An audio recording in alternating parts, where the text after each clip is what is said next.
Assalamualaikum warahmatullahi wabarakatuh. Waalaikumsalam. Yang saya hormati Ibu, Bapak-bapak, seluruh peserta webinar.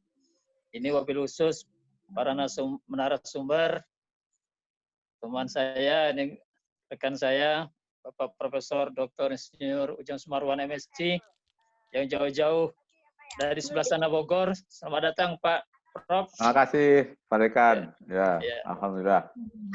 Juga narasumber yang lain, Pak Sulaiman Muhammad, jauh-jauh dari kota gede gitu kan, Jogja.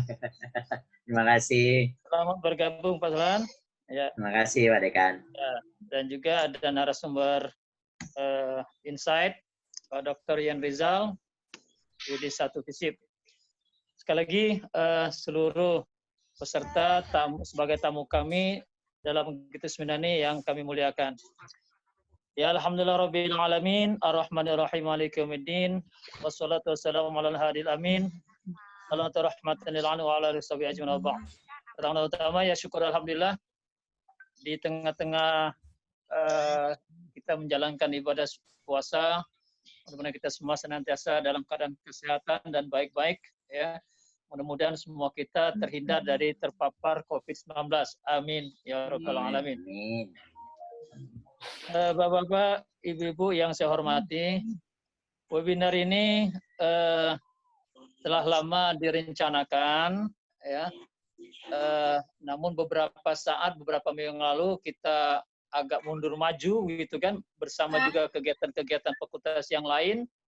Ya lantaran agak susah untuk melaksanakan kegiatan. Tapi alhamdulillah pada saat ini acara webinar dapat kami laksanakan. Untuk itu kami ucapkan terima kasih atas kehadiran Bapak Ibu semua dan juga wabil khusus kepada Bapak-bapak narasumber. Sebagaimana kita ketahui bahwa ya bangsa kita ini memang termasuk bangsa-bangsa di dunia ya. Ini ikut menghadapi wabah corona. Makanya kita jadikan momentum benarkan pada saat ini.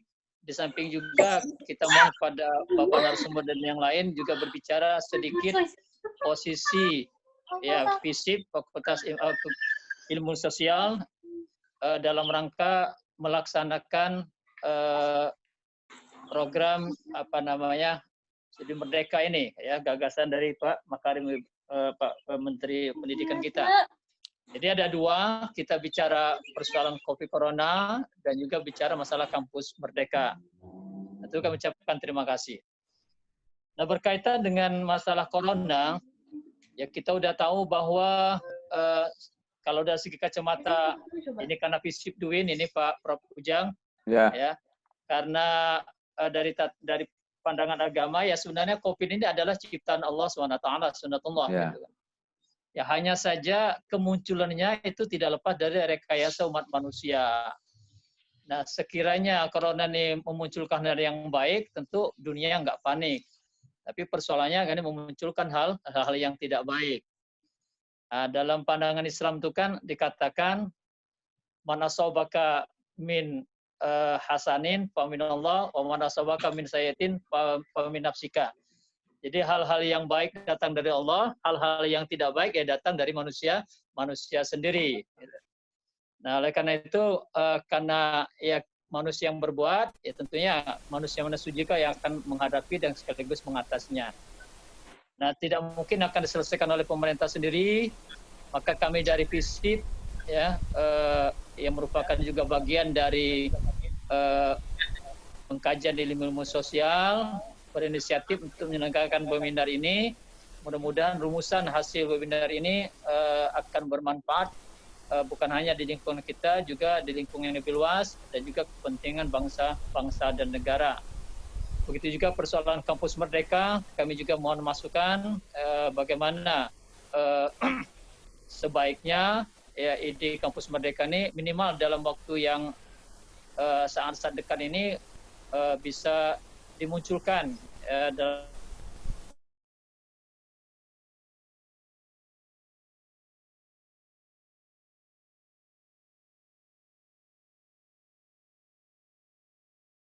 dan seluruh peserta, ya kami ucapkan terima kasih atas kekurangan penyelenggaraan seminar online ini. Tentu saya dan juga seluruh jajaran pimpinan Visip dan Fatah Palembang mengucapkan mohon maaf yang sebesar-besarnya, dan sekali lagi terima kasih atas kesediaan Bapak untuk mengikuti seminar ini.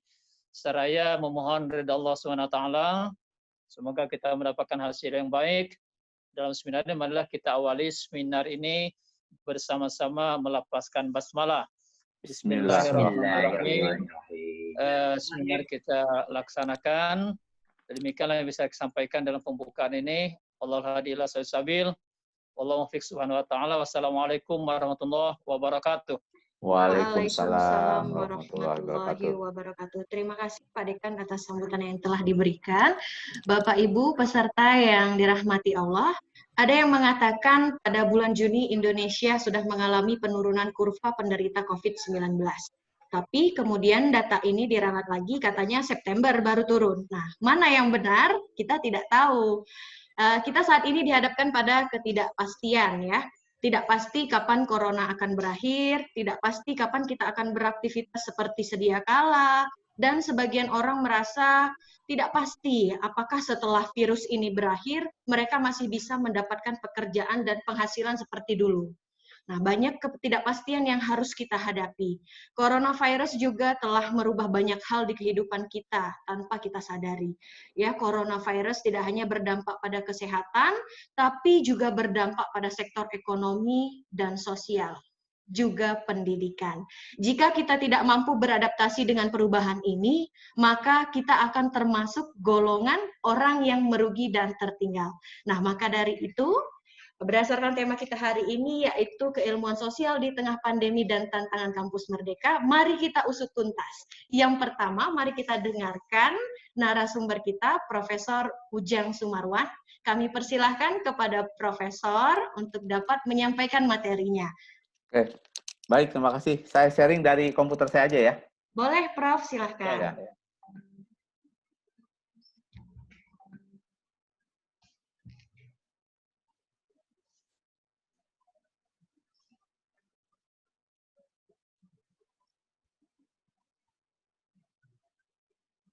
Baik, Assalamualaikum warahmatullahi wabarakatuh.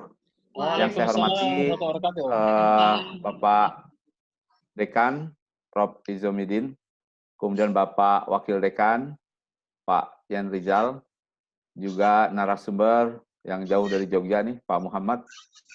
Terima kasih. Dan juga tentu pada Bapak dan Ibu semuanya hadirin peserta seminar kali ini. Baik, saya akan coba singkat ya. Saya akan membawakan makalah mengenai pengembangan program studi di Fakultas Ilmu Sosial dan Ilmu Politik serta hikmah pandemi COVID-19 sebagai proses belajar. Nanti kita kaitkan dengan konsep merdeka dari Kemendikbud. Oke, saya dari Institut Pertanian Bogor. Ini sedikit latar belakang saya. Saya sekarang di Departemen Ilmu Keluarga dan Konsumen, tapi juga saya mengampu di Sekolah Bisnis dan di Ilmu Manajemen sesuai dengan bidang keahlian saya. Saat ini saya juga sedang memimpin sebuah organisasi perkumpulan para ahli pemasaran dan konsumen. Ini kita sebut dengan ASIM, Asian Association for Consumer Interest and Marketing.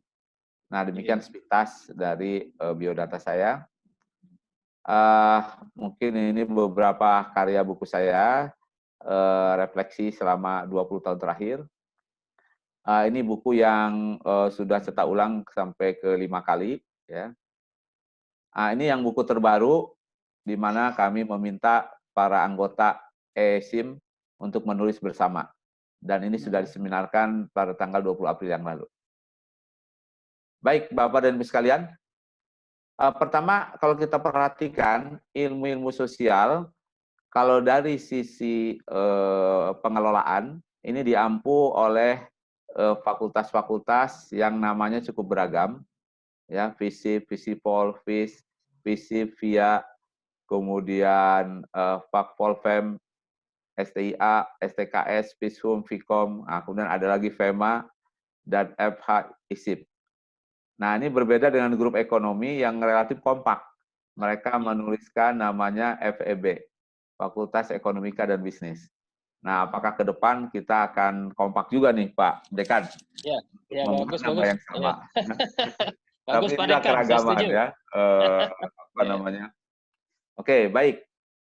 Jadi kalau kita memperhatikan apa namanya, bagaimana kita merespon ilmu-ilmu sosial kebijakan kampus mereka, ya. Oke, jadi ada 4 kebijakan utama: pembukaan program studi, sistem akreditasi perguruan tinggi negeri, hak belajar 3 semester di luar program studi. Nah, saya akan membahas 1, kemudian mungkin sedikit yang nomor 4.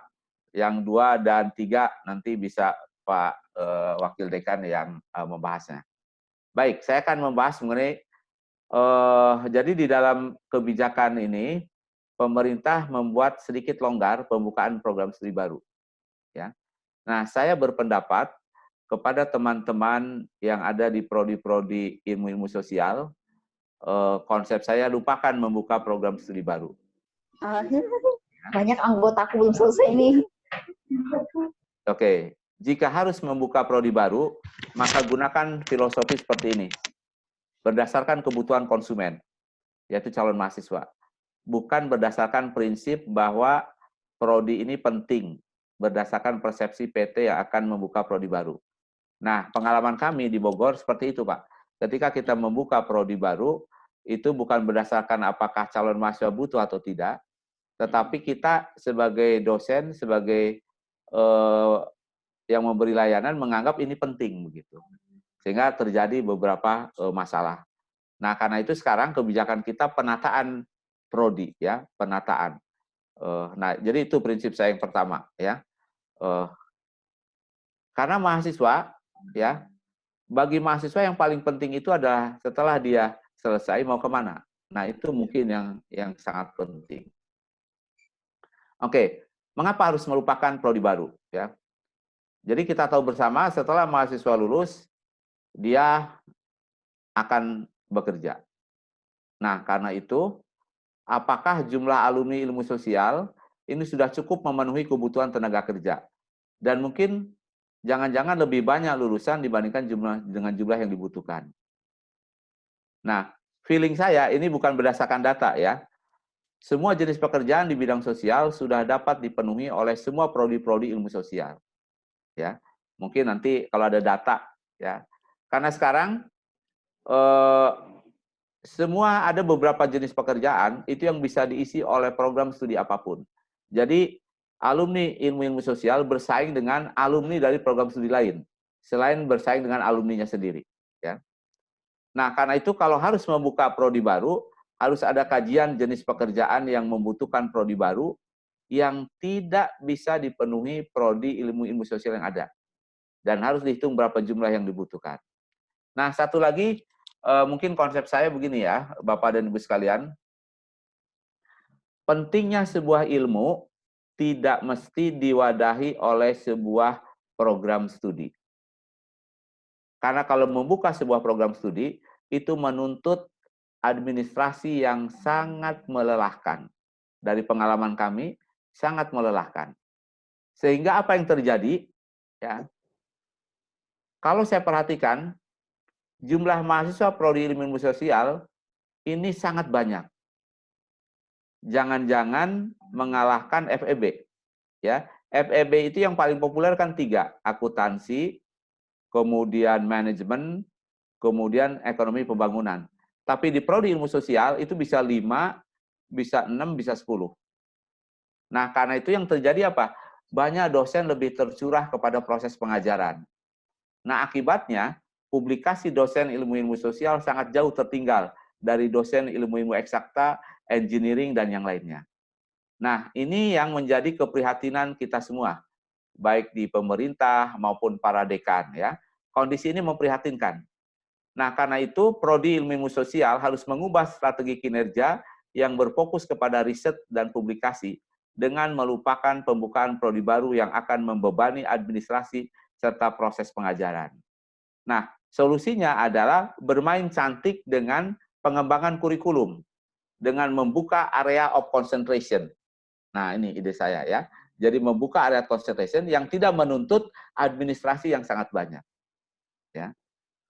Nah, jadi kalau kita perhatikan sekarang, hikmah pandemi COVID-19 ini, terutama bagi proses belajar di Prodi Ilmu Sosial. Nah, saya pernah mengemukakan kepada teman-teman dosen bahwa dari mulai sekarang belajar e-learning. Ya, dari mulai sekarang belajar e-learning. Jangan sampai kita tidak mau berubah, kemudian diubah oleh orang lain. Dan yang sekarang, ternyata kita diubah oleh orang lain. Ya, dengan dipaksa. Pimpinan kita meminta kita melakukan proses daring. Ya. Nah, yang kedua, dosen dan mahasiswa ternyata menghadapi perubahan yang sangat cepat untuk mengadopsi proses belajar e-learning ini. Walaupun dengan berbagai persoalannya, nah ini ciri khas orang Indonesia, itu mampu. Nah, Bapak dan Ibu sekalian, ini saya sedikit cerita. Salah seorang teman kami, salah seorang profesor di New Zealand, Victoria University of Wellington, dia cerita begini. Enak sekali ya di Indonesia itu, begitu rektor mengatakan daring, semua mahasiswa kompak melaksanakannya. Nah, di New Zealand itu perlu proses 2 bulan sebelum mahasiswa bisa menerima perubahan dari konvensional ke daring. Yang pertama, ada dialog dengan mahasiswa, dipastikan terlebih dahulu, apakah mahasiswa punya internet. Nah, yang menarik, mahasiswa di New Zealand, yang notabene negara paling kaya, cukup kaya, itu ternyata hanya 10-20% yang punya jaringan internet di rumah. Karena apa? Karena ternyata mereka mengandalkan internet di kampus. Jadi untuk apa mereka memiliki jaringan internet? Nah, yang berikutnya yang menarik, ternyata nggak semua mahasiswa New Zealand punya komputer. Akhirnya mereka perlu diskusi, mencari solusi bagaimana supaya mahasiswa ini dibekali dengan internet dan komputer. Nah, di Indonesia itu kita relatif dengan mudah, dengan cepat meminta dosen dan mahasiswa beradaptasi seperti itu. Nah, jadi kaitannya dengan kinerja tadi, kalau 50% proses belajar e-learning diterapkan pada semester depan, hikmahnya dosen punya waktu lebih banyak untuk riset dan publikasi, mengejar ketertinggalannya dari teman-teman dosen ilmu-ilmu yang lain. Ya. Nah, ini mungkin hikmahnya. Jadi kalau kita kaitkan tadi dengan strategi. Nah, ini kesempatan untuk para dosen memperbaiki cara mengajar online tadi. Nah, jadi kalau kita lihat di sini, yang terjadi sekarang, para dosen dapat mempraktekkan e-learning dengan persiapan yang minim sekarang ini. Namun dengan pengalaman sekarang, hikmahnya, ke depan dosen akan lebih baik lagi. Nah, satu hal lagi mungkin, ini yang kita sebut dengan bahasa orang marketing nyebutnya new normal. E-learning adalah masa depan model belajar yang akan diterapkan. Setiap dosen harus mempelajarinya agar dapat mengikuti perubahan. Nah, para dosen bisa menyempurnakan proses belajar e-learning ini pada semester depan. Dosen harus memiliki strategi bagaimana menggunakan e-learning yang dapat memberikan waktu lebih banyak untuk riset dan publikasi. Nah, para dosen di ilmu-ilmu sosial, termasuk di ilmu ekonomi sekarang, itu sangat lelah dengan mengajar, karena banyaknya kelas. Satu hari bisa 3 kelas. Mungkin kalau dia mengajar malam juga sampai 4 kelas. Itu pengalaman kami. Sehingga kita tertinggal dari riset dan publikasi. Nah, demikianlah Bapak dan Ibu sekalian, ya. Saya melihat bahwa sekarang ya strategi yang harus dilakukan oleh prodi ilmu-ilmu sosial, ya. Salah satunya adalah merancang kembali kurikulum, ya. Oke. Jadi saran saya apa? Pertama, fokus untuk mempersiapkan lulusan masa depan yang sesuai kebutuhan masa depan. Menyusun kembali learning outcome prodi sesuai dengan kisi-kisi panduan dari konsep Kampus Merdeka. Menyusun kembali profil lulusan. Membangun struktur kurikulum sesuai dengan kebijakan Kampus Merdeka. Dan yang penting menyusun kembali skill dan karakter lulusan. Apakah kita sudah mempersiapkan untuk lulusan masa depan? Nah, karena itu yang terakhir, ya, mungkin ini perlu dipertimbangkan. Ini adalah berasal dari dokumen New Vision for Education World Economic Forum 2015. Di sini dituliskan karakter 16 skill yang diperlukan untuk masa depan para SDM kita. Ini yang kita sebut dengan pembelajar yang cekatan, yang yang sangat aktif, yang sangat kreatif, ya. Nah, jadi tolong dibangun apakah kurikulum kita sudah dapat memenuhi literasi yang sangat dasar, numerasi, scientific, ICT, financial, dan culture. Kemudian kompetensi, ya, kompetensi critical thinking, creativity, communication, collaboration. Nah, kemudian karakter. Kita juga perlu membangun SDM kita, karakter ke depan lulusan kita. Pertama, karakter keingintahuan, curiosity. Punya inisiatif, persisten, mampu beradaptasi, memiliki leadership, dan juga memiliki kepedulian terhadap budaya dan kultural.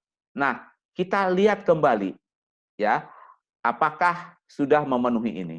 Nah, jadi insight membuka prodi baru, fokus kepada memperbaiki struktur kurikulum, dan yang kedua, ada ilmu-ilmu yang belum dipenuhi, itu penuhi dengan membuka konsentrasi. Sehingga kita tidak dibebani dengan administrasi yang banyak kalau membuka program studi. Selain itu juga tuntutannya banyak kalau membuka program studi. Jumlah dosen harus 5, jumlah dosen harus 6, ada borang, ada apa, dan lain sebagainya. Nah, inilah mungkin ide dari kami. Saya ucapkan terima kasih atas perhatian Bapak dan Ibu sekalian. Assalamualaikum warahmatullahi wabarakatuh.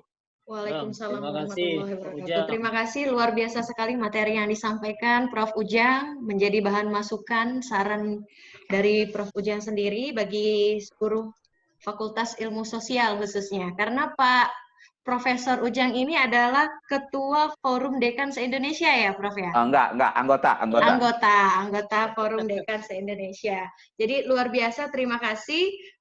Langsung saja kita mendengarkan materi selanjutnya yang akan disampaikan oleh Dr. Muhammad Sulhan, Ketua Aspikom Sumsel. Kepada Bapak, kami persilahkan. Ya, terima kasih.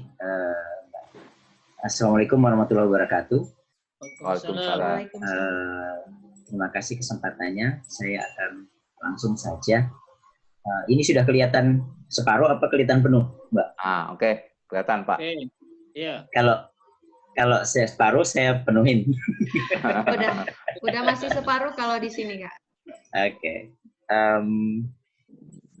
Saya ingin langsung saja pada apa yang diminta oleh tentu saja oleh panitia ya. Bagian saya adalah mencoba untuk merelate apa yang ada di ilmu sosial ini dan kondisi pandemi ini dengan komunikasi, tentunya tantangan kampus merdeka. Jadi saya sengaja mengambil judul Unlock Your Mind ini sebenarnya sebagai bentuk kekhawatiran. Sebenarnya ada situasi respon yang betul-betul luar biasa yang aneh terjadi dengan situasi COVID ini. Dan itu terjadi di segala lini. Saya akan langsung saja. Jadi ada fakta-fakta yang terjadi ketika kemudian pandemi ini mulai. Sejak mungkin ketangkap di November 2019, Desember, kemudian berlanjut sampai hari ini.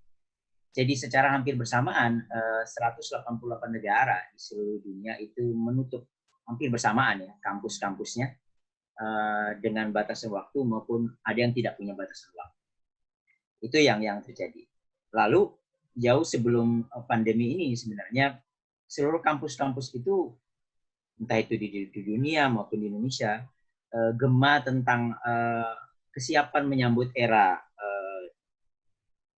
revolusi 4.0 itu sudah sangat banyak dibahas. Jadi kalau tidak salah rentetan acara seminar itu selalu berisi tentang persiapan dunia pendidikan menghadapi 4.0. Selalu begitu. Aspikom menyelenggarakan seminar internasional di Nusa Dua Bali pun tema besarnya adalah masyarakat 5.0 untuk menyambut era teknologi industri 4.0. Nah, dalam segala proses persiapan atas teknologi, komunikasi, dan informasi itu, kita menyebutnya era disrupsi waktu itu, tidak ada satupun skenario, saya kasih tekanan, tidak ada satupun skenario akan adanya pandemi, akan adanya wabah, virus yang akan menjadi bagian dari area non-teknis, dari area non-teknologi akan mendisrupsi lebih cepat. Jadi kita menggadang-gadang disrupsi yang terjadi itu, tiba-tiba di luar skenario ada disrupsi luar biasa yang di-trigger, dipantik oleh yang disebut dengan COVID-19 itu. Nah, mengapa terjadi proses kita kekagetan luar biasa ketika proses disrupsi COVID dan kemudian kita tergopoh-gopoh melakukan penerapan seluruh teknologi kuliah daring seperti yang Prof. Ujang tadi katakan, karena ternyata di dunia pendidikan di Indonesia terutama penerapan revolusi industri 4.0 itu tidak seperti yang dibayangkan para ahli-ahli seperti futurolog bilang. Bayangannya revolusi industri 4.0 itu bersifat revolutif, cepat, dan disruptif. Ternyata di dunia pendidikan itu dia tidak terjadi seperti itu. Dia terjadi evolutif, slowly, dan penuh langkah antisipatif. Buktinya saja kita menyelenggarakan seminar 4.0 itu bertahun-tahun, gitu, panjang sekali. Penerapannya tuh ogah-ogahan dengan begitu banyak alasan. Nanti kita bisa diskusi tentang itu. Nah, yang terjadi ketika penerapan revolusi 4.0 itu di perguruan tinggi, ternyata sampai hari ini pun gitu ya, ketika Mas Menteri, Mas Nadiem Makarim ditanya tentang proses bagaimana nih patokan-patokan penyelenggaraannya, bagaimana unsur-unsur derivasi di lapangan, Mas Nadiem selalu mengatakan, ya itu nanti disesuaikan. Aturan ini memang diselenggarakan, dan penerapannya nanti pelan-pelan. Jadi konsep disruptif yang bercerita tentang penerapan teknologi komunikasi dan informasi yang secara prinsipnya harus segera itu tadi, dengan segala harapan positifnya itu, dalam konteksnya itu tidak bisa dilakukan segera. Ini saya bercerita sebelum disrupsi, sebelum COVID ya. Mengapa? Karena ternyata dalam frame kita, di kepala kita, yang namanya pendidikan tinggi 4.0 itu hanya terkait dengan proses distribusi informasi. Jadi transfer knowledge. Bukan pada tata kelola kelembagaannya. Jadi bayangannya begini, begitu kemudian dilakukan asesor, kayak beberapa prodi komunikasi lah di seluruh Indonesia gitu, ada websitenya ada kemudian prinsip online-nya ada, tapi sikap para staf pengajar, tapi sikap, mohon maaf ini, para pemangku kepentingan di fakultas dan di prodi itu tidak sama memaknai teknologi itu.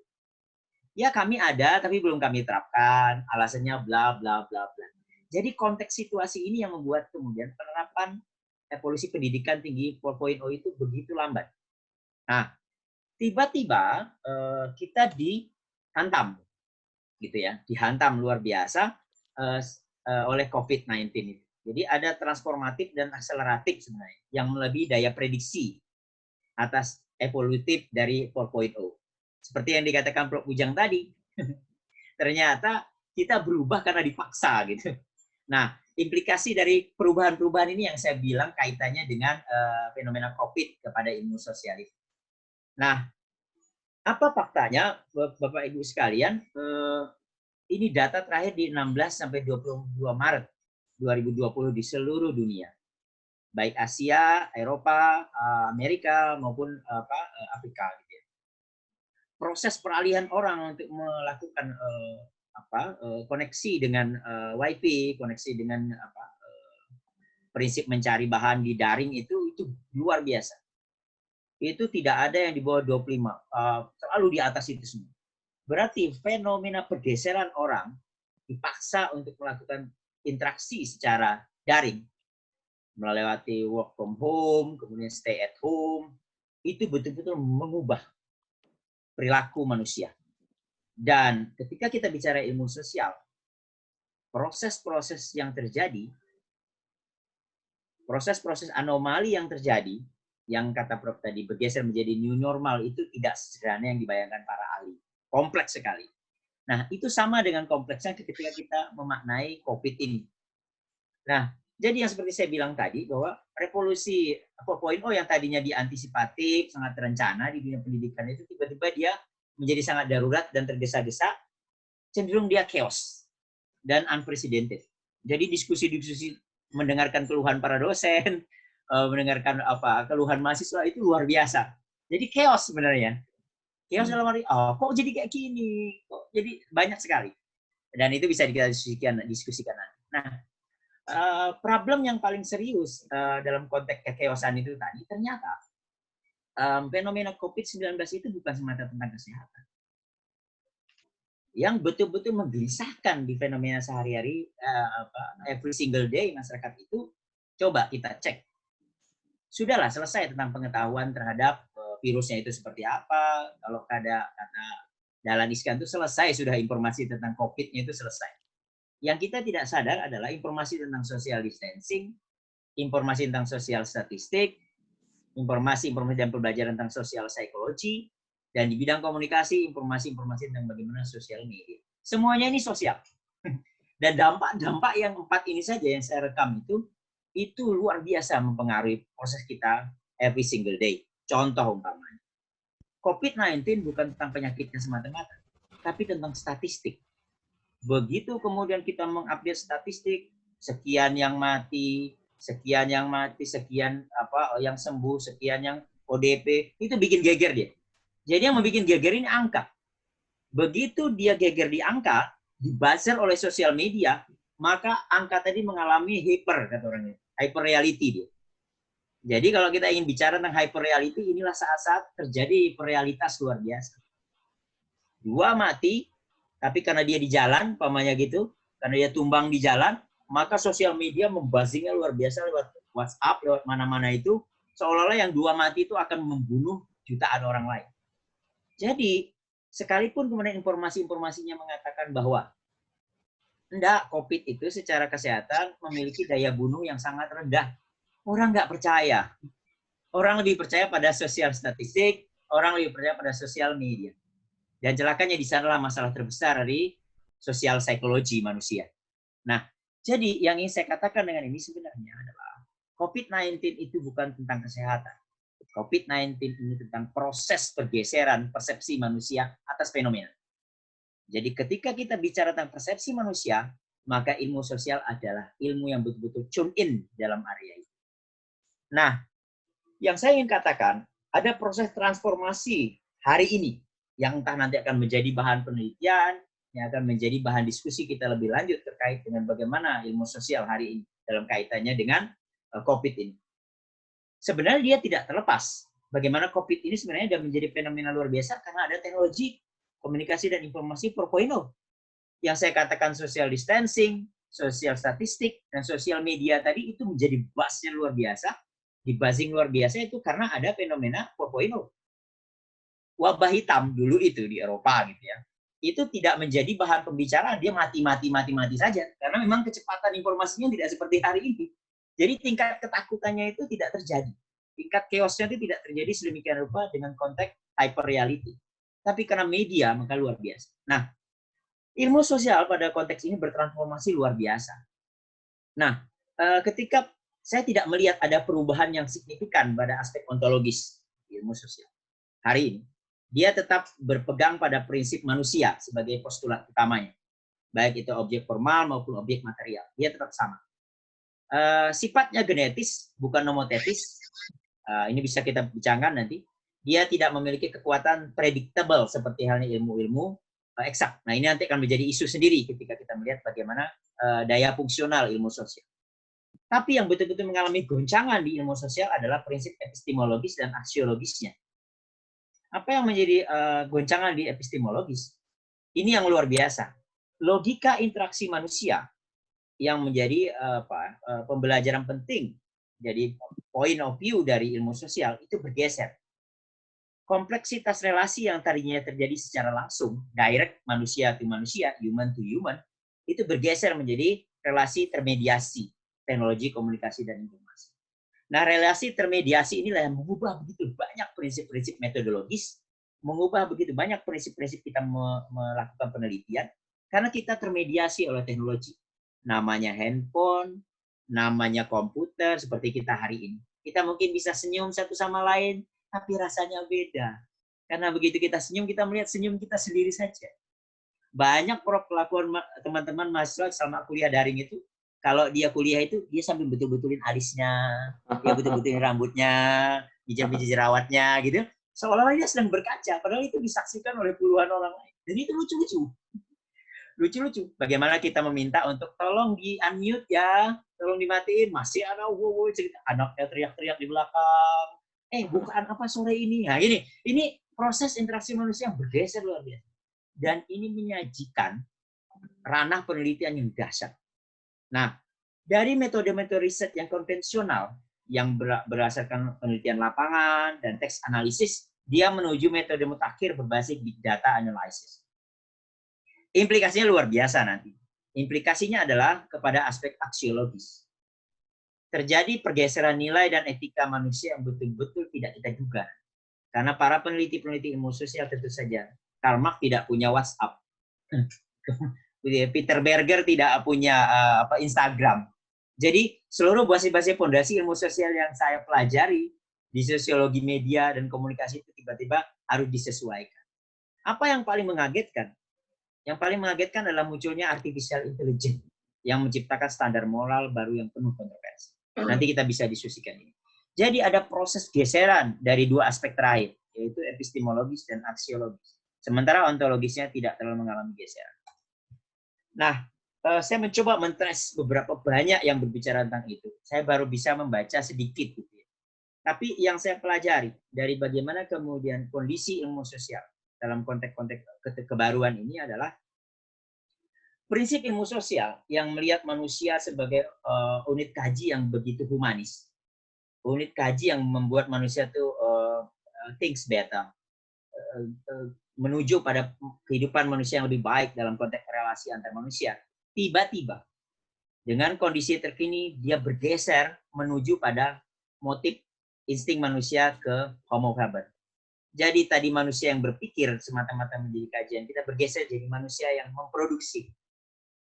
Nah, implikasinya luar biasa.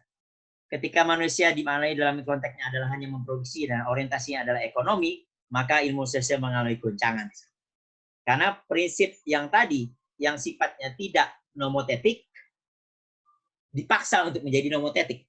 Apa kekuatan nomotetik? Nomotetik adalah kekuatan memprediksi masa depan.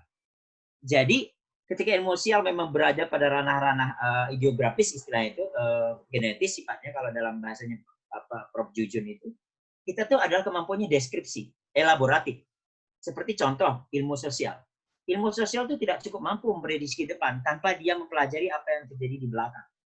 Jadi prinsip-prinsip post factum yang terjadi di ilmu sosial, itulah yang mengalami kendala luar biasa ketika dia dipertemukan dengan prinsip homo faber. Ketika dia diminta untuk membuat instrumen, contohlah ilmu komunikasi. Bagaimana sih caranya berkomunikasi dalam situasi COVID? Gitu. Lah, celakanya kita tidak punya post factum melihat bagaimana situasi COVID, apalagi seperti halnya COVID-19 gitu. Karena virusnya baru, kondisinya baru, bagaimana kita menciptakan model komunikasi kita? Dia begitu sulit untuk memprediksi. Karena prinsipnya dia memang tidak nomotetik. Nah, ini bisa kita bahas berikut. Nah, apa yang kemudian berkait dengan ilmu pendidikan terkait dengan prinsip homo faber tadi? Buku Jeff Jarvis ini betul-betul menuntut orang-orang ilmu sosial untuk berpikir dengan prinsip nomotetik. Untuk berpikir bukan dalam konteks homo sapien, tapi berpikir dalam konteks homo faber. Apa kata Jeff Jarvis?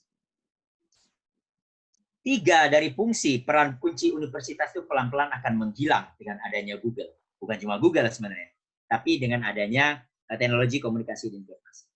Mengajar itu tidak lagi didapatkan semata-mata oleh mahasiswa di universitas. Sertifikasi dan menguji tidak lagi dengan semena-mena bisa diberikan universitas. Dengan adanya homeschooling itu sudah menunjukkan fenomena ini. Riset, seluruh orang meriset tidak harus kemudian mendapatkan sertifikasi ahli riset atau lain sebagainya hari ini. Begitu banyak riset-riset yang dikendalikan oleh biro-biro khusus. Jadi hanya satu kata Jeff Jarvis yang memang penting dari universitas, yaitu sosialisasi dan berjejaring. Mengapa? Karena bertemu face to face itu tidak bisa dilakukan melalui electronic medium seperti ini. Nah, itu pesan yang menarik sekali yang bisa kita bahas nanti. Tapi saya harus cepat karena hanya terbatas gitu. Nah, bukti dari homo faber dalam ilmu sosial itu contoh. Ketika kemudian kami diskusi-diskusi itu, pertanyaan orang itu bukan tentang bagaimana prinsip komunikasi antar manusia dalam seminar-seminar itu. Pertanyaannya itu adalah pertanyaan pragmatis yang secara cepat menyelesaikan problem sosial. Jadi tiba-tiba orang-orang ilmu sosial itu diminta untuk memiliki dimensi-dimensi model, dimensi-dimensi harus tanggap, seperti halnya ilmu-ilmu eksak. Contoh, bagaimana Pak strategi komunikasi pemerintah yang baik? Bagaimana Pak strategi mengatasi hoax yang baik gitu? Padahal deskripsi kita belum tuntas tuh. Nah, jadi kita bisa bicara di sini. Jadi COVID itu memaksa kita bahkan lebih dasar lagi untuk membuat ilmu sosial itu menjadi ilmu yang berelasi dan memiliki konsekuensi homo faber. Di ilmu sosial hanya ekonomi dan hukum yang mungkin memiliki itu. Tapi ekonomi adalah yang paling terdepan karena prinsip nomotetiknya agak dekat. Nah, yang ingin saya katakan sebenarnya adalah, saya akan cepat saja, tadi sudah disampaikan Prof, bahwa dalam kondisi-kondisi demikian, maka prinsip kedekatan ilmu sosial dengan kampus merdeka itu betul-betul menuntut upaya yang lebih dasar. Wajar kalau kita orang-orang ilmu sosial itu harus berpeluh dan berjibaku luar biasa untuk kemudian bergerak menuju seperti ilmu-ilmu eksak. Karena memang tuntutan aplikasi, tuntutan kebergunaan itu jauh lebih real di dunia eksak. Nah, memang sifat keilmuan kita memang berbeda. Nah, ketika kemudian COVID ini terjadi, tantangan pendidikan tinggi harus masuk ke dalam dunia digital. Seperti yang dikatakan Prof tadi, saya sepakat. Ada 4 ini yang sudah saya petakan, tapi saya akan menjadikannya nanti bahan diskusi saya. Teknologi sebagai juru kunci. Teknologi adalah bahasa homo faber, bukan homo sapiens. Nah, inilah yang memang harus menjadi PR kita bersama. Ada elemen mahasiswa, universitas, dan stakeholders. Nanti kita bahas lagi. Nah, ketika bagaimana dunia perguruan tinggi masuk ke teknologi komunikasi dan informasi seperti tadi, teknologi harus dipandang sebagai alat. Mengapa prinsip ontologis dalam ilmu sosial tidak bergeser? Karena kita hanya akan menjadikan teknologi sebagai alat, bukan sebagai substansi dan tujuan. Nah ini, saya akan bercerita sedikit bagaimana fenomena ini betul-betul akan menggeser kita semua sebagai pengajar atau sebagai orang yang menjadi pengurus universitas dan prodi. UGM sudah melakukan proses penjaringan pendapat. Begitu daring itu berjalan selama 4 hari, universitas melakukan riset terhadap 3.353 mahasiswa. Jadi coba ditanyakan aspek-aspeknya. Saya akan ambil sedikit saja. Contoh umpamanya. Seberapa mirip sih mahasiswa itu merasa ada miripnya antara kuliah daring dengan kuliah biasa? 52,2% mahasiswa dari 3.300 sekian itu tadi, itu menyebutkan tidak ada bedanya. Kuliah daring itu mirip sekali dengan kuliah dalam kelas. Nah, ini masalah besar. Mengapa? Karena prinsip kita berelasi, termediasi antar dosen dengan mahasiswa itu diperantarai oleh laptop ini.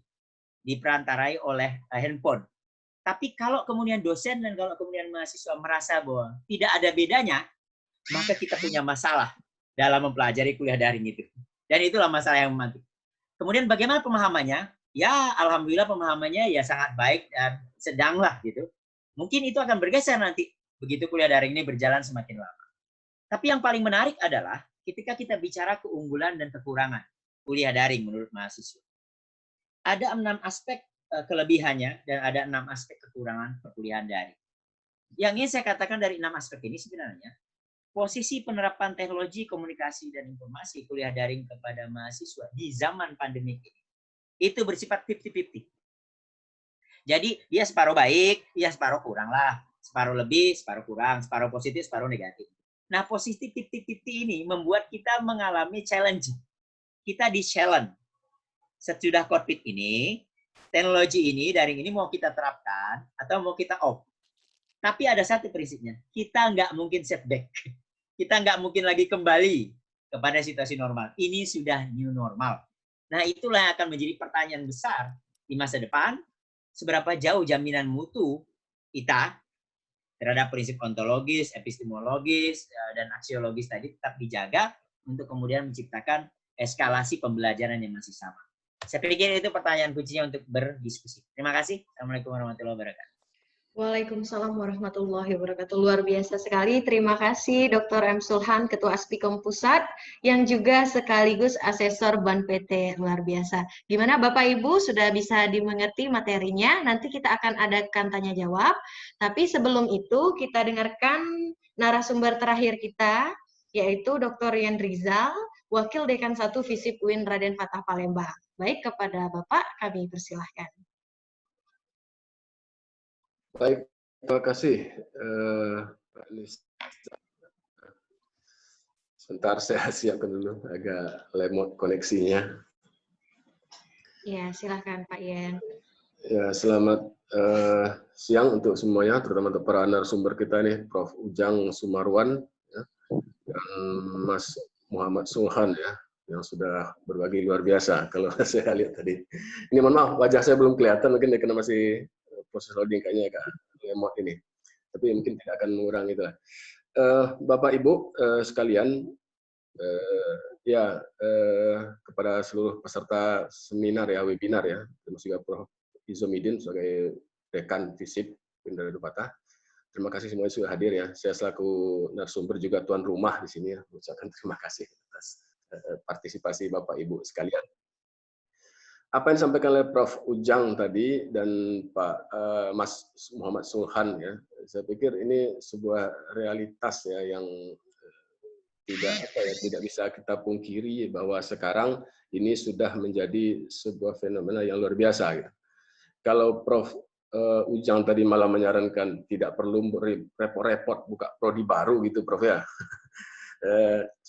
Cukup kita fokus dengan apa yang Mas Muhammad Sulhan tadi berkata, bahwa realitas yang sekarang menempatkan kita kepada kondisi yang bisa dikatakan terkaget-kaget gitu kan, bahwa realitasnya sesuatu yang mungkin tidak pernah kita rencanakan bahwa ini akan terjadi seperti sekarang gitu.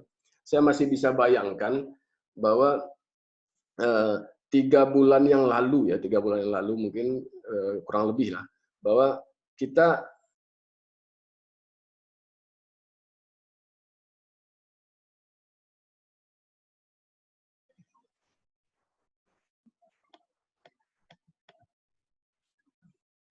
Pak Yan, apakah masih terhubung?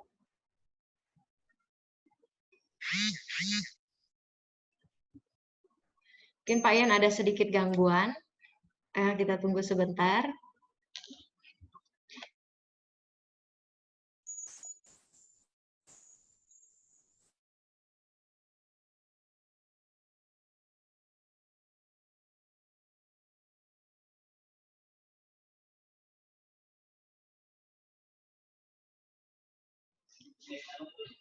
Baik, Bapak Ibu, mungkin Pak Yan Rizal sedang mengalami gangguan sinyal.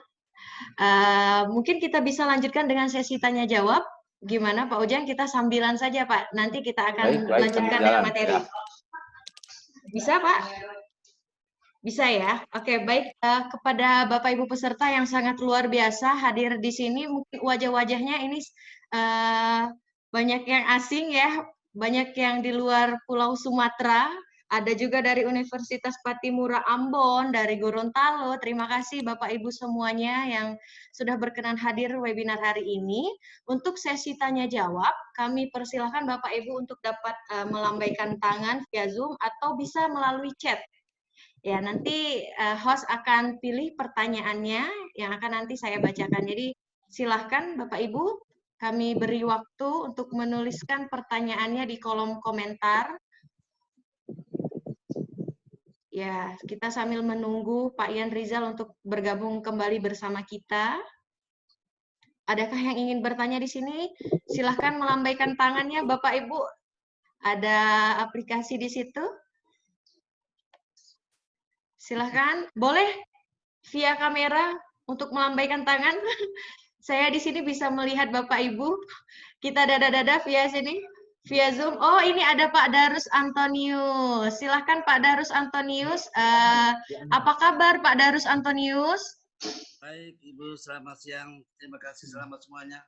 Selamat siang. Kalau boleh tahu Pak Darius dari mana ya Pak ya? Dari Flores. Dari Flores? Ya.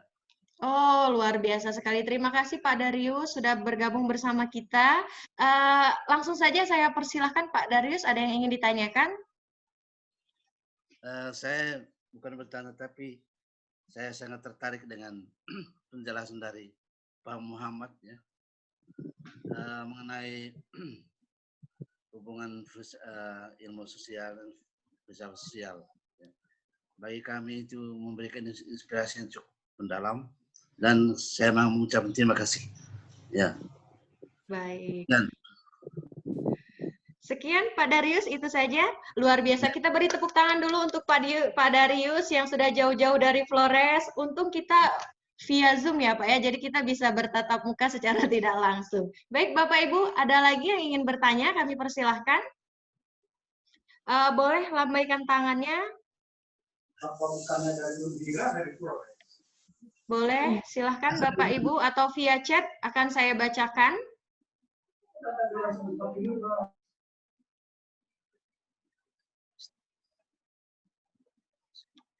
Boleh ditulis di chat kepada Bapak Ibu yang tidak bisa saya lihat melambaikan tangan, bisa menuliskan pertanyaannya di kolom komentar.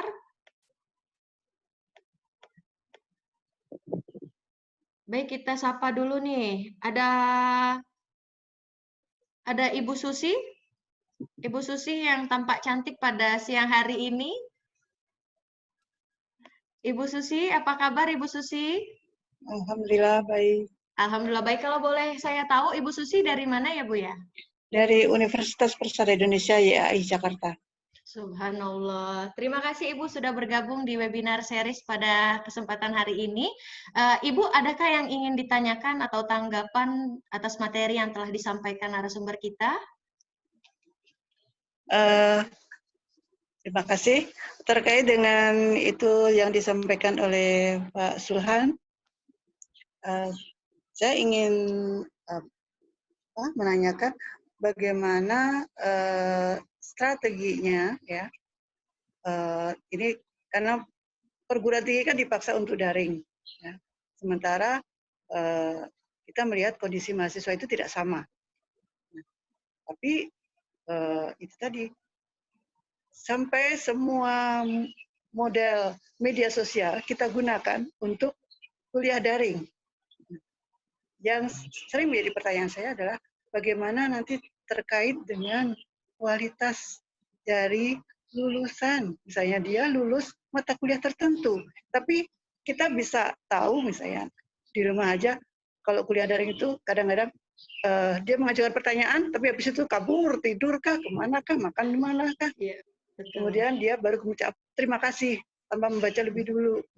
Itu yang kemudian bisa menjadikan bahan evaluasi mengenai kualitas dari misalnya dosen memberikan nilai 80. Padahal belum tentu juga dia mendapatkan kompetensi senilai itu. Betul sekali, Ibu. Mungkin itu kaitannya dengan penjaminan mutu ya. Ya, terima kasih Ibu Susi atas penjelasannya. Pas sekali ini Bu, Pak Sulhan ini asesor Ban PT. Jadi gimana nih Ya. Pak tanggapannya? Kami persilakan kepada Pak Sulhan. Ini mau langsung dijawab aja ya? Langsung Kita langsung aja dialog interaktif. Terima kasih Bu Susi. Assalamualaikum. Terima kasih responnya. Jadi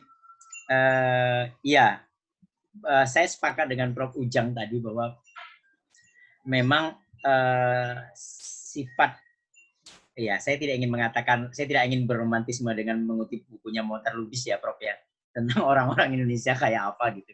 Tapi saya ingin mengatakan bahwa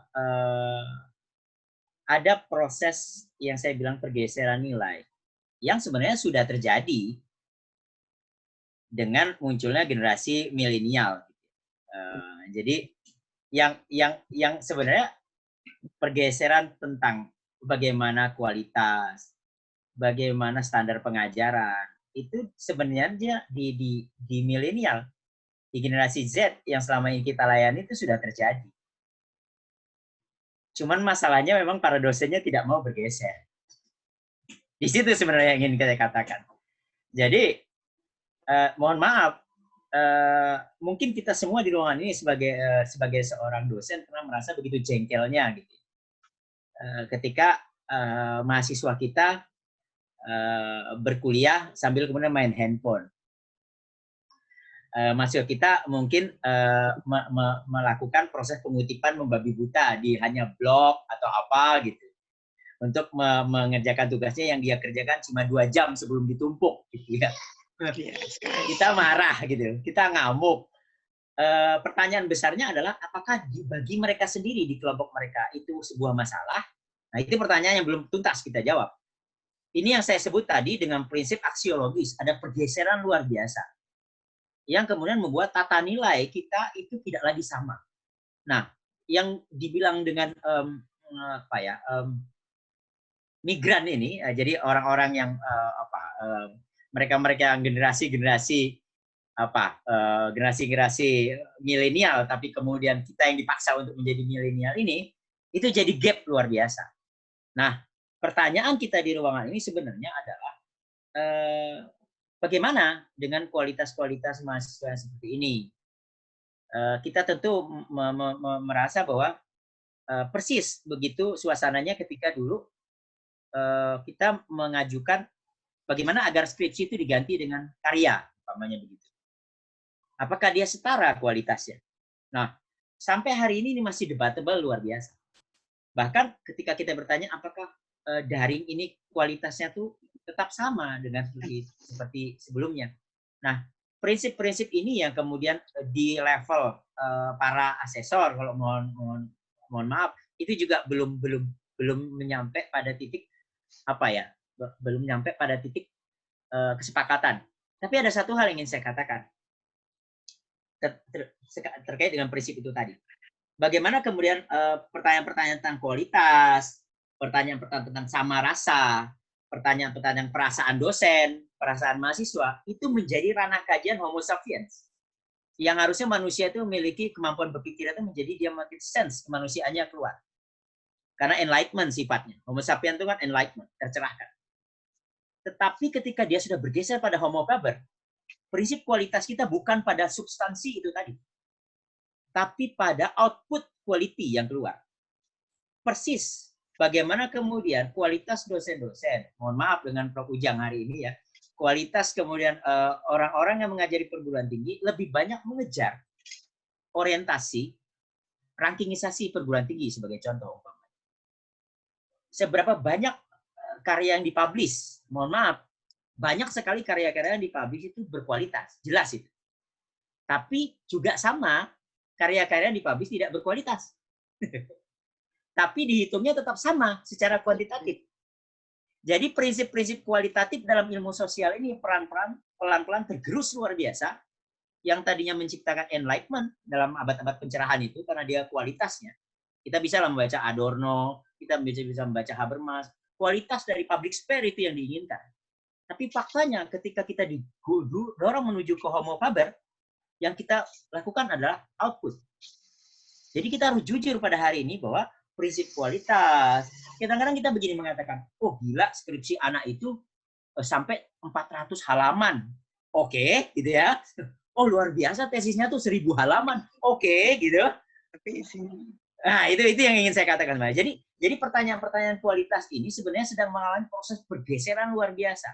Nah, pertanyaan kita secara naif di ruangan ini adalah, apakah kita tidak ingin tergerus juga? Apakah kita akan mengikhlaskan diri untuk tergerus?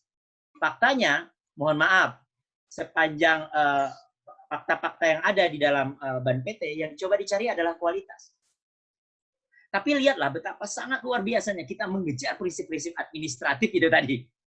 Karena itulah yang paling gampang untuk diuji gitu ya. Itu yang paling kita tidak perlu berdebat dengan teman-teman pengurus itu. Loh ini kenapa dokternya baru 3? Gitu. Oh, tidak masalah dokternya dari manapun. Sebenarnya dokter. Nah itu dia masalahnya. Inilah Homo faber. Oh nggak masalah dia kayak apa kota mas, tapi dia sudah seminar di mana-mana. Itulah Homo faber. Itulah prinsip yang mungkin kalau ini tidak salah, ini juga tidak buruk. Tetapi dia hanya bergeser. Dia hanya bergeser. Bahwa kemudian Mas Menteri mengatakan, pokoknya yang penting anak itu menjadi seorang startup. Pertanyaannya, startup itu dinilai dari apanya? Dari jumlah investor yang masuk. Bu Susi. Jadi bukan tentang betapa apakah dia berguna atau tidak. to society seperti yang didambakan oleh para fondasi-fondasi ilmu sosial, mazhab Frankfurt gitu umpamanya gitu ya. Tidak. Yang dilihat dari startup itu adalah berapa triliun duit yang masuk ke dalam startup itu. Nah, yang ingin saya katakan sebenarnya adalah kalau kita terus mengikuti logika Homo Faber ini, kita akan kehilangan yang lain. Tapi ketika era ini bergerak ke sana, saya hanya mengatakan please unlock our mind. Mari buka pemikiran kita untuk tidak semata-mata menerima ini sebagai keniscayaan dan semacam fardu lah dalam istilah agama itu. Ini mungkin bisa dimaknai makruh lah gitu, masih bisa dicari yang lain. Tapi jangan jadikan dia hanya ini loh kita kejar. Bahaya. Karena ada prinsip Homo sapien yang akan pelan-pelan tergerus oleh Homo Faber. Saya pikir itu, Bu. Saya tidak bisa menjawab secara ini ya, tapi itulah kira-kira. Makasih. Monggo, mungkin Prof. Ujang punya insight yang lain. Monggo. Baik, karena Pak Ian Rizal sudah terhubung, mungkin kita tunda terlebih dahulu sesi tanya jawabnya. Gimana, Bapak Ibu? Nggak apa-apa ya? Kita persilahkan kepada Pak Ian Rizal untuk dapat menampilkan materinya, untuk dapat langsung menyampaikan materinya. Baik, terima kasih sumber ya, dan juga Bapak Ibu yang lain. Mohon maaf tadi ada sedikit gangguan teknis ya, jadi saya harus henti sejenak. Ya. Mohon maaf. Sekarang apa bisa di monitor Bapak Ibu? Bisa Pak Ian. Bisa ya. Oke, baik. Tinggal di full screen saja materinya. Oke, saya cobakan dulu. Oke ya. Oke. Baik, saya mungkin menyambung saya karena tadi Mas Suhan sudah diporong semua kayaknya. Dari Prof. Ujang juga sudah itu. Nah, saya mungkin hanya menyambung saja. Saya hanya mengatakan bahwa kondisi kita sekarang itu adalah kondisi yang ya bagi saya kita dipaksa untuk berubah. Ya, mungkin seperti kata Mas Suhan tadi ya, konyong-konyong kita harus berubah gitu kan dengan kondisi yang ada ini. Nah, ini mungkin fenomena ya yang kita lihat bahwa 3 bulan yang lalu kita mungkin masih seperti ini modelnya. Masih bertemu di dalam kelas, ngobrol dan berdiskusi dan sebagainya secara langsung. Tetapi pada hari ini ya sekarang inilah yang kita alami sekarang gitu kan. Ini dalam proses pembelajaran terutama sekali. Dan kemudian tidak hanya itu tapi seluruhnya dia akan mengalami perubahan secara drastis hanya dalam hitungan waktu. Nah, bagi dunia pendidikan ya, saya mungkin menyambung dari Mas Suhan karena Mas Suhan seorang asesor juga ya, mungkin kita bisa banyak minta masukan juga dari Prof. Ujang nanti. Bahwa kita sekarang berada pada 2 sisi, khususnya dunia pendidikan ya. Bagi saya melihatnya pada Februari tahun 2020 dulu, kalau saya tidak salah, mohon maaf, Mas Suhan bisa dikoreksi, Mas Menteri menggelontorkan gagasan tentang kampus merdeka. Nah, pada saat kita sedang hangat-hangatnya membahas itu, Maret 2020 muncul pandemi ini. Nah, ini realitas yang kita lihat gitu. Jadi konsep kampus merdeka belum tuntas kita selesaikan, kita laksanakan, sedang bersiap-siap, tiba-tiba corona sudah masuk gitu kan. Jadi ada 2 situasi yang berbarengan lah gitu ya, yang menghantam bagi kita sebagai di dunia pendidikan ini. Nah, ya kalau soal virus mungkin kita sudah sama-sama ngerti lah bagaimana. Yang jelas bagi saya adalah kita dunia pendidikan itu berada pada posisi yang dikatakan tergagap-gagap karena seperti dikatakan tadi tidak ada proses sebelumnya sebagai alat untuk kita belajar seperti apa sebetulnya kondisi yang dilakukan. Jadi kita berada pada posisi yang tergagap-gagap. Nah, apa yang akan terdampak? Nah, saya melihatnya seperti ini. Kalau Mas Nuna mengatakan Homo Faber dan perubahan pada Homo Faber dari Homo sapien tadi, saya mungkin lebih melihatnya kepada wilayah bahwa ada perubahan mendasar ya yang kaitannya ke pola komunikasi, kepada hubungan sosial ya dan kepada relasi agama. Ini yang paling menonjol sekarang ini. Kalau dari sisi komunikasi kita jelas melihat bahwa kita akan bergerak ya dari wilayah kebiasaan berkomunikasi secara langsung sekarang kepada bermedia. Nah, ini sekarang kita sudah mengarahkannya. Dan juga bagaimana kemudian kekuatan komunikasi nonverbal kemudian lebih dominan ke wilayah komunikasi verbal. Ini juga secara drastis juga terjadi perubahan. Dan kemudian sekarang kita sudah mengandalkan kepada IT. Ini realitas yang tidak bisa kita pungkiri ini. Padahal kita sendiri tidak semuanya memiliki kecukupan ya untuk berinteraksi menggunakan IT ini. Dan kemudian dari sisi hubungan sosial, ini perubahan itu begitu drastis. Bagaimana kemudian sekarang ketika ada orang ingin bertamu ke rumah saja, kita sudah mikir-mikir, dia bakal lama apa enggak. Nah, ini suatu hal yang apa ya, bagi saya ini sangat mengganggu sekali ya, perubahan-perubahan terjadi ini. Bagi kita yang tidak pernah siap untuk itu. Apalagi konteks agama yang sekarang masih meributkan gitu kan. Yang jelas ada perubahan sekarang dalam ritual beragama beralih pada ritual bersama-sama menjadi ritual individu. Semuanya dilaksanakan di rumah.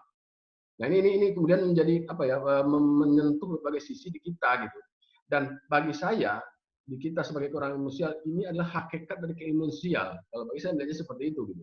Pola komunikasi, hubungan sosial, bagaimana relasi dan beragama itu hakikat keilmuan sosial. Nah, memang dia kemudian menjadi abstrak seperti kata Mas Sulhan tadi, tapi itu ada di kita gitu. Nah, inilah yang terdampak paling serius bagi saya ini sekarang yang kita alami. Nah, karena itulah kalau dikaitkan dengan konteks kampus merdeka yang dekat kepada akreditasi, hak belajar yang 4 aspek utama tadi, intinya sebetulnya waktu diskusi-diskusi awal tentang kampus merdeka itu banyak muncul gagasan seolah-olah dan kampus merdeka ini lebih berdekatan manusia kepada industri. Jadi lebih mendekatkan kepada bagaimana kemudian juga bergantung kepada kekuatan teknologi informasi. Dalam bahasa lain, kampus merdeka ini menciptakan manusia-manusia yang kemudian menjadi manusia digital. Nah, ini sepertinya kemudian berkorelasi ya, bagi saya berkorelasi dengan pandemi tadi gitu. Pandemi muncul, kampus merdeka ada, maka terciptalah kita sekarang manusia-manusia digital yang kemudian menekankan kepada aspek higienis, individualistis, pragmatis, atau bahasa lainnya ya new normal lah. Maka pertanyaan kemudian adalah unsur kemanusiaannya bagaimana gitu. Nah, ini pekerjaan-pekerjaan rumah ya yang mungkin sekarang belum terjawab, tapi bagi saya ini menjadi ganjalan besar bagi kita ke depannya. Terutama ini adalah tanggung jawab bagi keilmuan sosial. Karena fondasi-fondasi itu sebetulnya harus terjawab di sisi sini. Nah, apa yang bisa kita lakukan gitu? Karena saya ingin melihat apa yang bisa dilakukan dalam kondisi darurat sebetulnya, dengan kondisi kita tadi sedang berada pada posisi dalam posisi tanpa menduga semua terjadi begitu saja, maka menyesuaikan diri.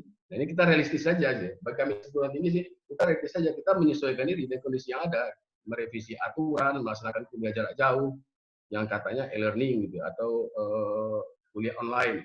Tapi intinya adalah melaksanakan kuliah jarak jauh.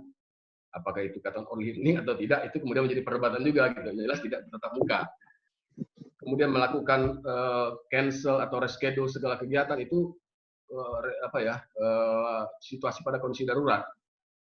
Jadi kalau saya bisa katakan hampir semua perguruan tinggi lah, walaupun saya tidak bisa mengatakan menjudge ya, tapi hampir semua perguruan tinggi prinsipnya sekarang adalah jalan dulu, itu aja dulu gitu kan. Ya, kita harus jujur juga gitu kan, sampai 1 semester ini kita jalan dulu lah gitu, karena memang tidak ada yang bisa dilakukan sebelumnya gitu. Nah, untuk kedepannya. Nah, ini mungkin nyambung dengan apa yang dikatakan Mas Sulhan dan Prof. Ujang tadi, kalau bisa gitu, bahwa mekanisme online ya, itu sesuatu yang tidak bisa kita pungkiri lagi, gitu. Dan bukan hanya semata-mata e-learning ya, tapi ini harus jadi situasi yang permanen lah gitu, yang tidak bisa dipungkiri. Mau tidak mau kita harus berubah. Digitalisasi layanan juga gitu, revisi kurikulum juga. Nah, revisi kurikulum di sini saya menekan pada bagaimana penciptaan suatu kondisi yang kemudian bisa mendorong ya mahasiswa atau peserta didik termasuk kita sendiri yang lebih menekankan kepada penyesuaian kurikulum hubungan sosial yang mandiri.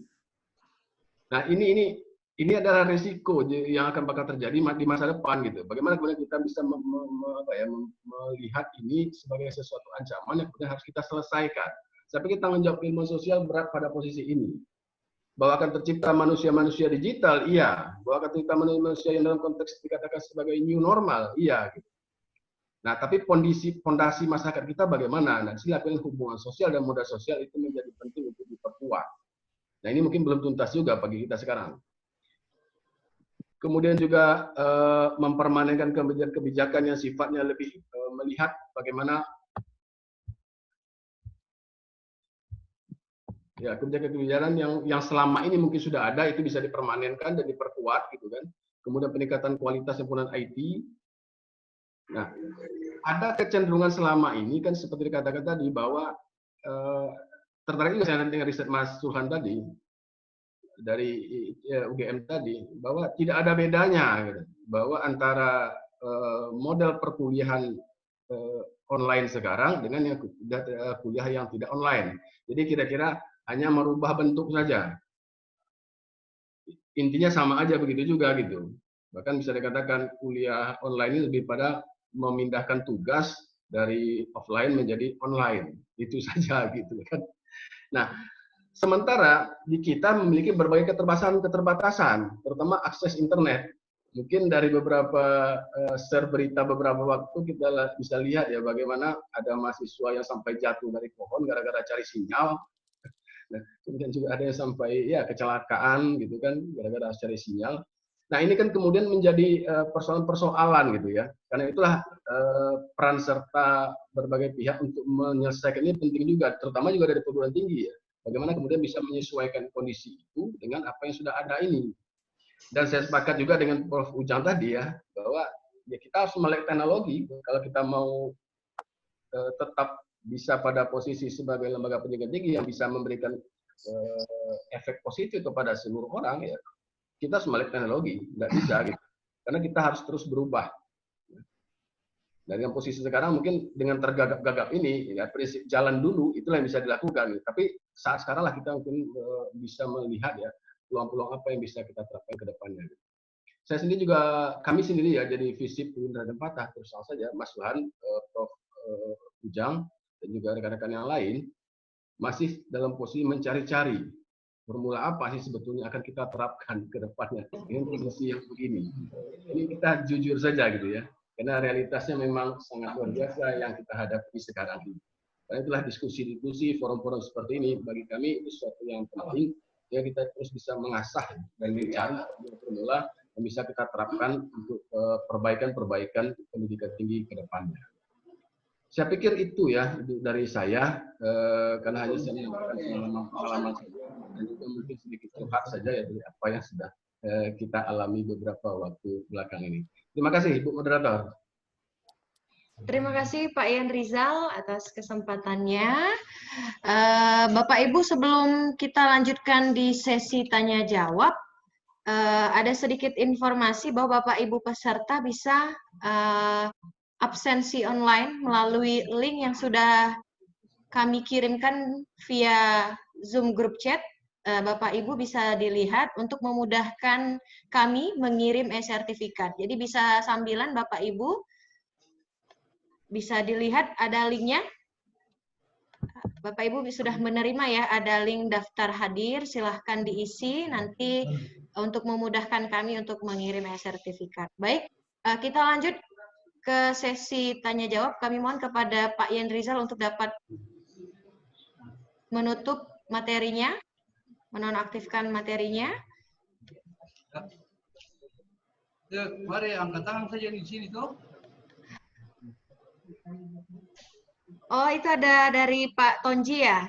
Ya, betul. Ya, betul dari Pak Tonji. Ada juga dari Pak Ahmad Syukri. Oke, kita ke Pak Tonji terlebih dahulu, baru Pak Syukri. Silahkan Pak Tonji. Ya, terima kasih. Pak Tonji, kalau boleh saya tahu, Bapak dari mana, Pak? Dari Unpati, FISIP Unpati. Oh, FISIP Unpati. Oke, silahkan Bapak. Ada yang ingin ditanyakan. Oke, Pak Timura ya, Pak ya? Ya. Ambon ya, Pak? Ya, Ambon. Betul. Oh, Ambon Manise ya, Pak? Ya. Sehat. Kita orang semua bersaudara.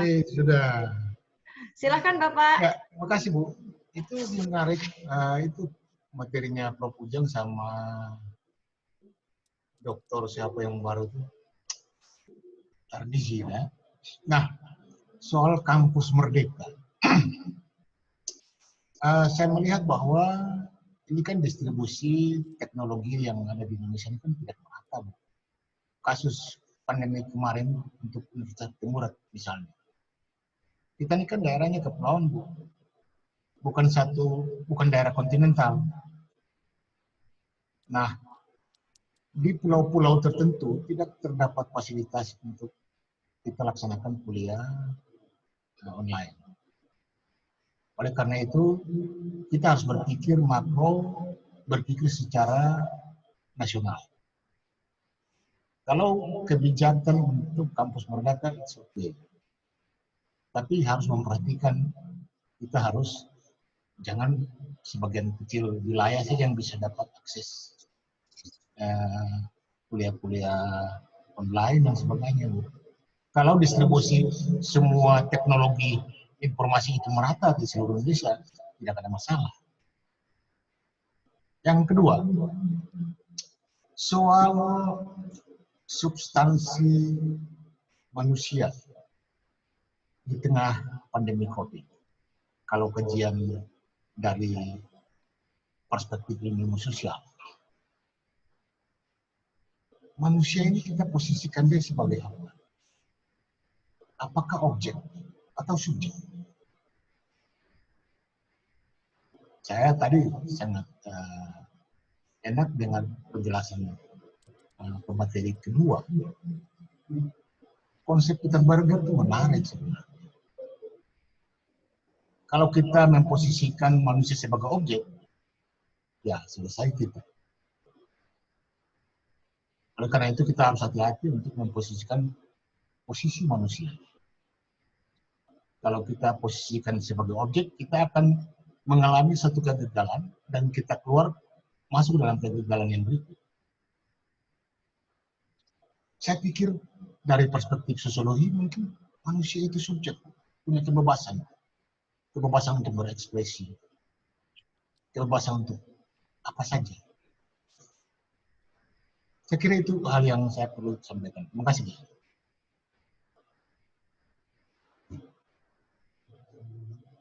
Ya, kecil suaranya. Terima kasih Pak Tonji. Ya. Kita lanjut ke pertanyaan selanjutnya dari Pak Ahmad Syukri ya. Kalau tadi dari daerah luar Sumatera, sekarang ada dari tuan rumah. Ketua Kaprodi Ilmu Politik, FESIP UIN Raden Fatah Palembang ingin bertanya. Silahkan Pak Syukri.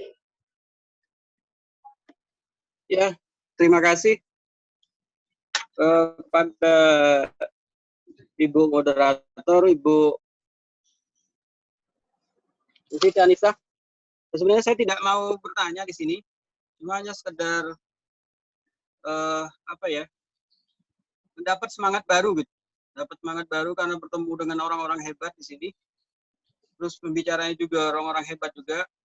Alhamdulillah ini sebenarnya salah satu dampak positif dari COVID ini. Kalau kita secara kondisi normal tentu akan sangat sulit bertemu orang-orang hebat ini. Cuman karena ada kondisi COVID ini, mau tidak mau kita ada di tempat terus gitu. Ya itu salah satu berkah COVID ya. Kalau saya sih tidak terlalu di satu sisi memang kita agak gagap, di satu sisi yang lain kita bersyukur dalam mendapat kondisi seperti ini ya. Memang ada kondisi di dunia akademik kita mengalami gegar budaya gitu, gegar budaya akademik, di mana biasa yang mengajar secara manual ini dipaksa untuk ya mengajar secara daring dan online gitu. Tapi memang seperti yang dikatakan Pak Sulhan tadi ya, memang untuk generasi Z ya yang umur-umuran mahasiswa sekarang itu mereka itu sangat cepat sebenarnya untuk untuk menanggapi perkembangan teknologi ya. Cuman saking cepatnya mereka itu maunya instan. Jadi tugas kopas gitu kadang-kadang ya kita juga harus cepat juga kalau memang mau menghadapi model mahasiswa seperti itu ya kita juga harus punya tools untuk mengatasi plagiarisme gitu.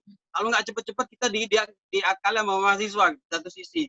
Di sisi yang lain memang ada konsep kampus merdeka gitu yang dibawa oleh Pak Menteri. Jadi awalnya saya membayangkan kampus merdeka itu seperti kondisi kampus liberal gitu, tapi ya sudahlah itu mungkin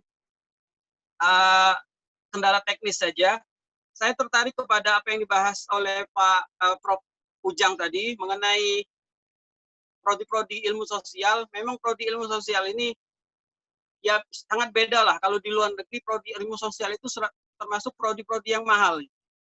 Prodi yang mahal, cuman kalau di kita ini prodi ilmu sosial ini seperti yang prodi yang termarginalkan. Tapi untuk sekarang ya sudah mulai agak naik sedikit ya, harkatnya gitu. Bukan sedikit ya, sudah lumayan gitu. Jadi citasi kita sudah mulai dihargai oleh pemerintah, nggak seperti dulu gitu. Nah, untuk memang dalam pengembangannya kami memang di Fakultas FISIP sendiri ada rencana untuk mengembangkan beberapa prodi. Cuma setelah mendengar pembahasan dari Prof. Ujang tadi ya, kalau saya pikir ada benar juga, dan memang benar bahwa prodi ilmu sosial itu ya selama ini kita selalu berorientasi bahwa kita menganggap ini penting, itu penting, padahal harusnya kita sudah memikirkan ini kira-kira mahasiswa kita ini akan diterima di pasar yang mana gitu. Ya itu sebenarnya sudah masalah klasik, cuman untuk ke depan itu harus lebih dipikirkan lebih lanjut.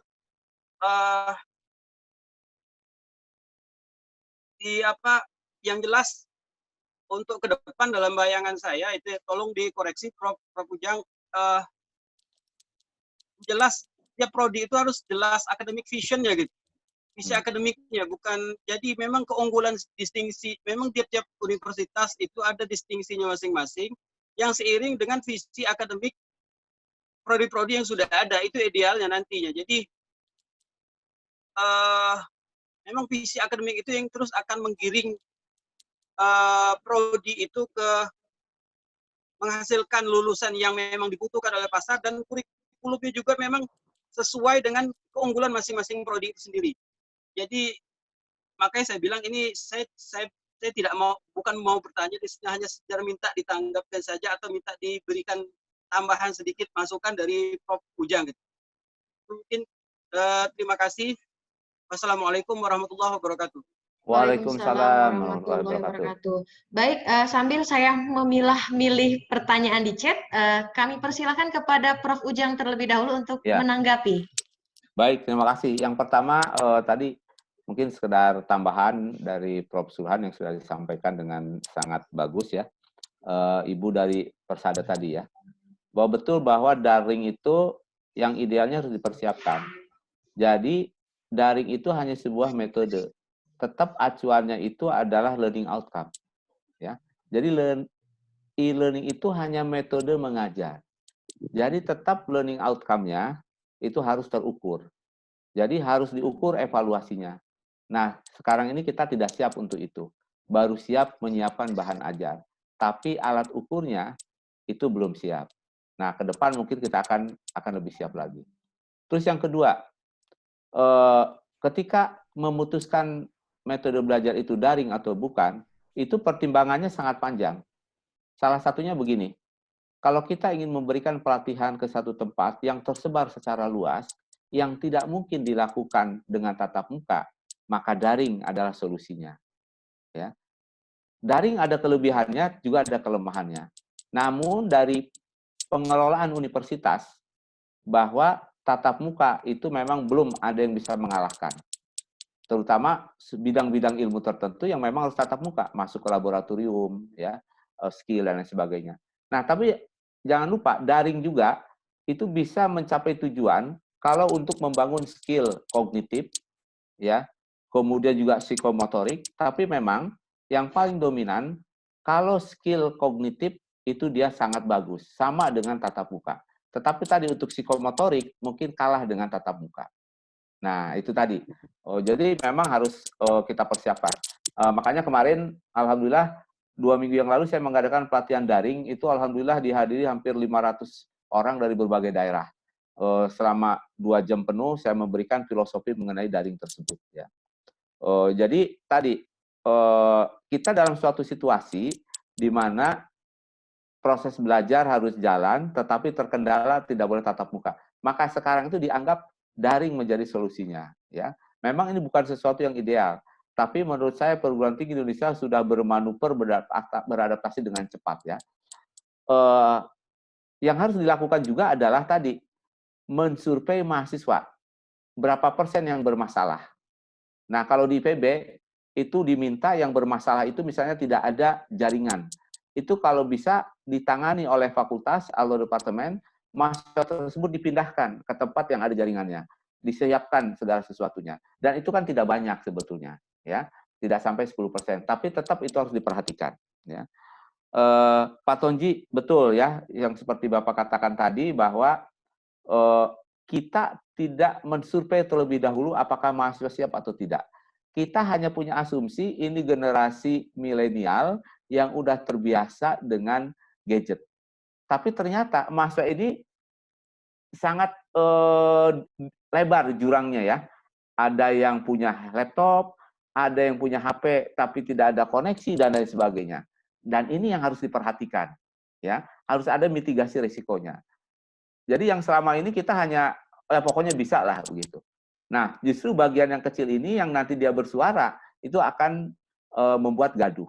Jadi setiap prodi kita sarankan untuk mengecek mahasiswanya. Ada mahasiswa di kami itu yang nggak pernah lapor. Ternyata dia punya kesulitan dengan jaringan, ya. Karena memang demografisnya, geografisnya tidak memungkinkan, ya. Karena itu tadi yang seperti ini yang harus kita kita antisipasi. Tapi tetap bahwa daring itu bisa mencapai tujuan-tujuan yang kita tetapkan. Yang lebih penting lagi adalah menetapkan learning outcome. Kemudian bagaimana mengevaluasinya. Nah, yang selama ini kita fokus kepada membuat bahan ajar. Ya. Nah, kemudian terakhir, terima kasih kepada Pak Syukri ya. Poin saya begini Pak, banyak hal yang penting dalam ilmu sosial ini, tetapi dari sisi manajemen pengelolaan tidak mesti sesuatu yang penting itu diterjemahkan ke dalam sebuah prodi. Karena prodi itu menuntut jumlah dosen cukup nggak, fasilitas cukup nggak. Yang kedua, pasar apa pekerjaan yang akan di pasar, ya.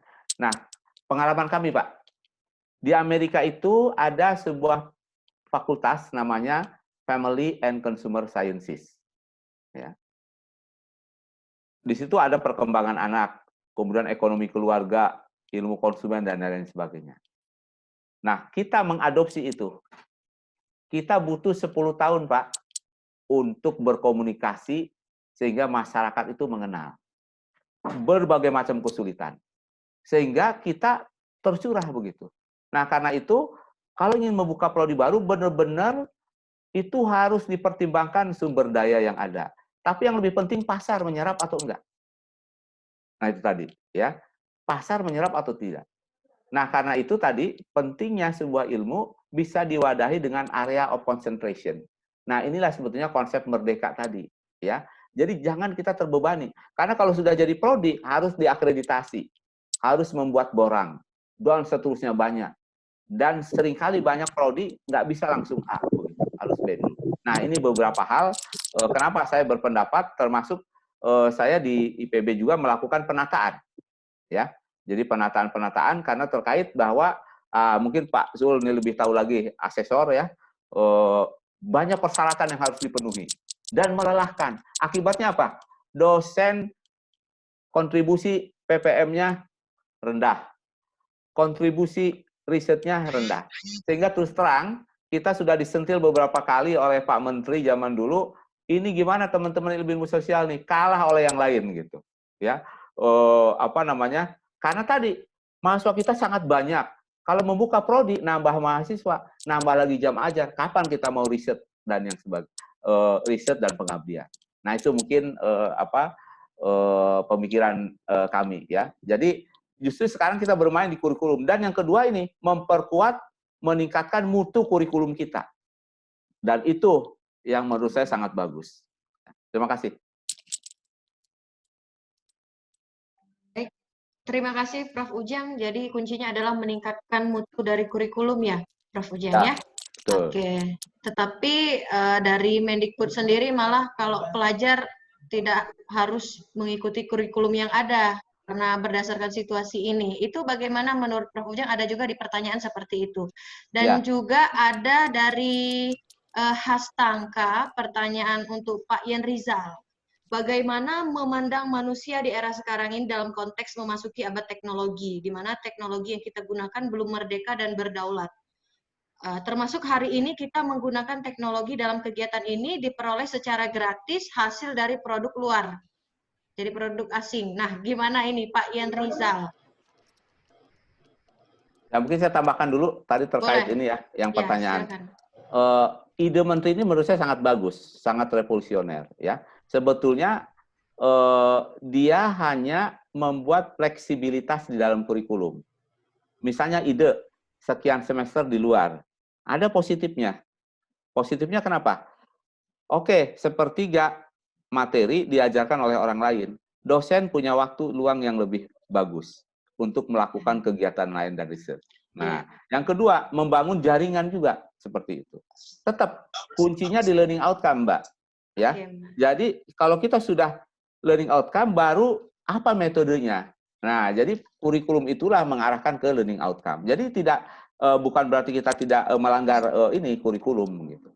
Jadi dikunci dengan learning outcome. Cuman sekarang yang kampus mereka itu lebih fleksibel dibandingkan yang terlebih dahulu. Kalau dulu kan begini, kalau saya mengampu mata kuliah perilaku konsumen. Setiap semester itu mahasiswanya hampir 500 sampai 700. Jadi saya punya 10 kelas paralel. Ya. Nah, IPB sudah lama menerapkan itu. Orang boleh mengambil. Sekarang Pak Menteri lebih revolusioner lagi, bukan hanya di luar prodi di dalam program di dalam universitas, tapi di luar universitas. Ya. Nah, prinsipnya kan seperti itu.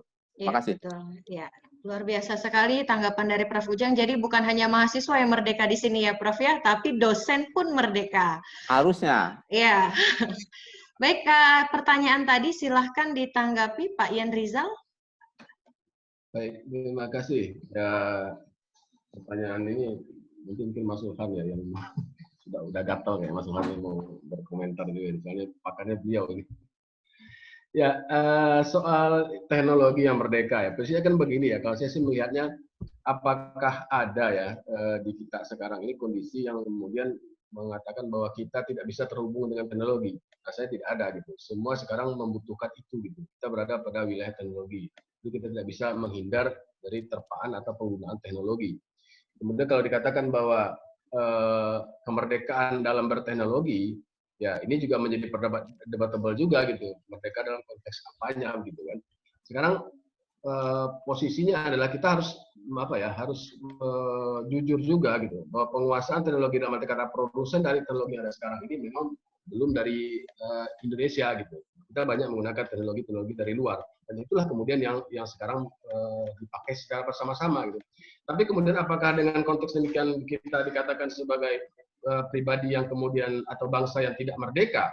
Ya sah-sah saja kalau pandangan demikian muncul gitu. Nah, kalau memang pandang seperti yang dimunculkan, bagi saya adalah pertanyaan lanjutan adalah bagaimana kemudian kita mendorong ya atau menggali atau memanfaatkan kapasitas atau kemampuan industri lokal ya atau SDM lokal untuk kemudian bisa dan mampu bersaing dengan teknologi tersebut gitu. Nah ini gitu. Jangan justru kita kemudian menjadi terninambobokan ya dengan segala fasilitas kejanggalan teknologi ini gitu. Nah sekarang kita sendiri di dalam bagaimana kemudian bisa berinovasi, ya, berkreativitas, karena saya yakin ya kita sendiri sebenarnya banyak ya SDM kita nih yang mampu untuk melakukan itu, sangat banyak gitu. Baik dari entah itu di daerah manapun, tadi Jawa, Sumatera sangat banyak gitu. Kalau kita searching di internet sangat banyak itu yang sudah memiliki kemampuan seperti itu. Bahkan untuk Zoom meeting seperti ini pun itu juga dari anak bangsa kita juga ada yang sudah mampu ya melakukan ini. Nah, saya pikir ini soal bagaimana komitmen ya dari kita ya anak bangsa ini untuk memanfaatkan potensi lokal yang kita miliki gitu. Saya punya contoh beginilah. Saya pernah ke daerah Sumatera Barat di Padang. Gitu. Ada sebuah bengkel kecil ya, bengkel kecil saat itu. Yang katakan kecil ya kecil dan memang seperti tidak terawat. Tapi ketika saya bicara di sana ngobrol dengan beliau, dengan pemilik bengkel, pengusaha, ternyata kelas-kelas perusahaan multinasional pun ya. Ini mohon maaf kalau saya menyebutkan merek ya, seperti perusahaan alat berat yang berlevelnya multinasional pun itu belajarnya teknisi itu belajarnya ke bapak tersebut gitu. Nah, tapi persoalannya kan kenapa ini selama ini tidak pernah terangkat gitu. Nah, ini pertanyaan yang mendasar bagi kita gitu. Nah, sekarang bagaimana sebenarnya komitmen kita untuk berorientasi kepada kelokalan kita dalam membangun kemandirian teknologi ini gitu. Dengan asumsi ya kita mampu, kita bisa untuk melakukan itu, termasuk dalam teknologi dunia pendidikan. Saya katakan tadi ya, yang seperti ini sekarang pun kita akan kita punya ya kemampuan untuk mengembangkan teknologi dalam dunia pendidikan ini. Saya kira kita mampu gitu. Bahkan banyak yang sudah membuat aplikasi-aplikasi gitu. Banyak ada bangsa kita yang kemudian menjadi hebat pada wilayah-wilayah ini gitu.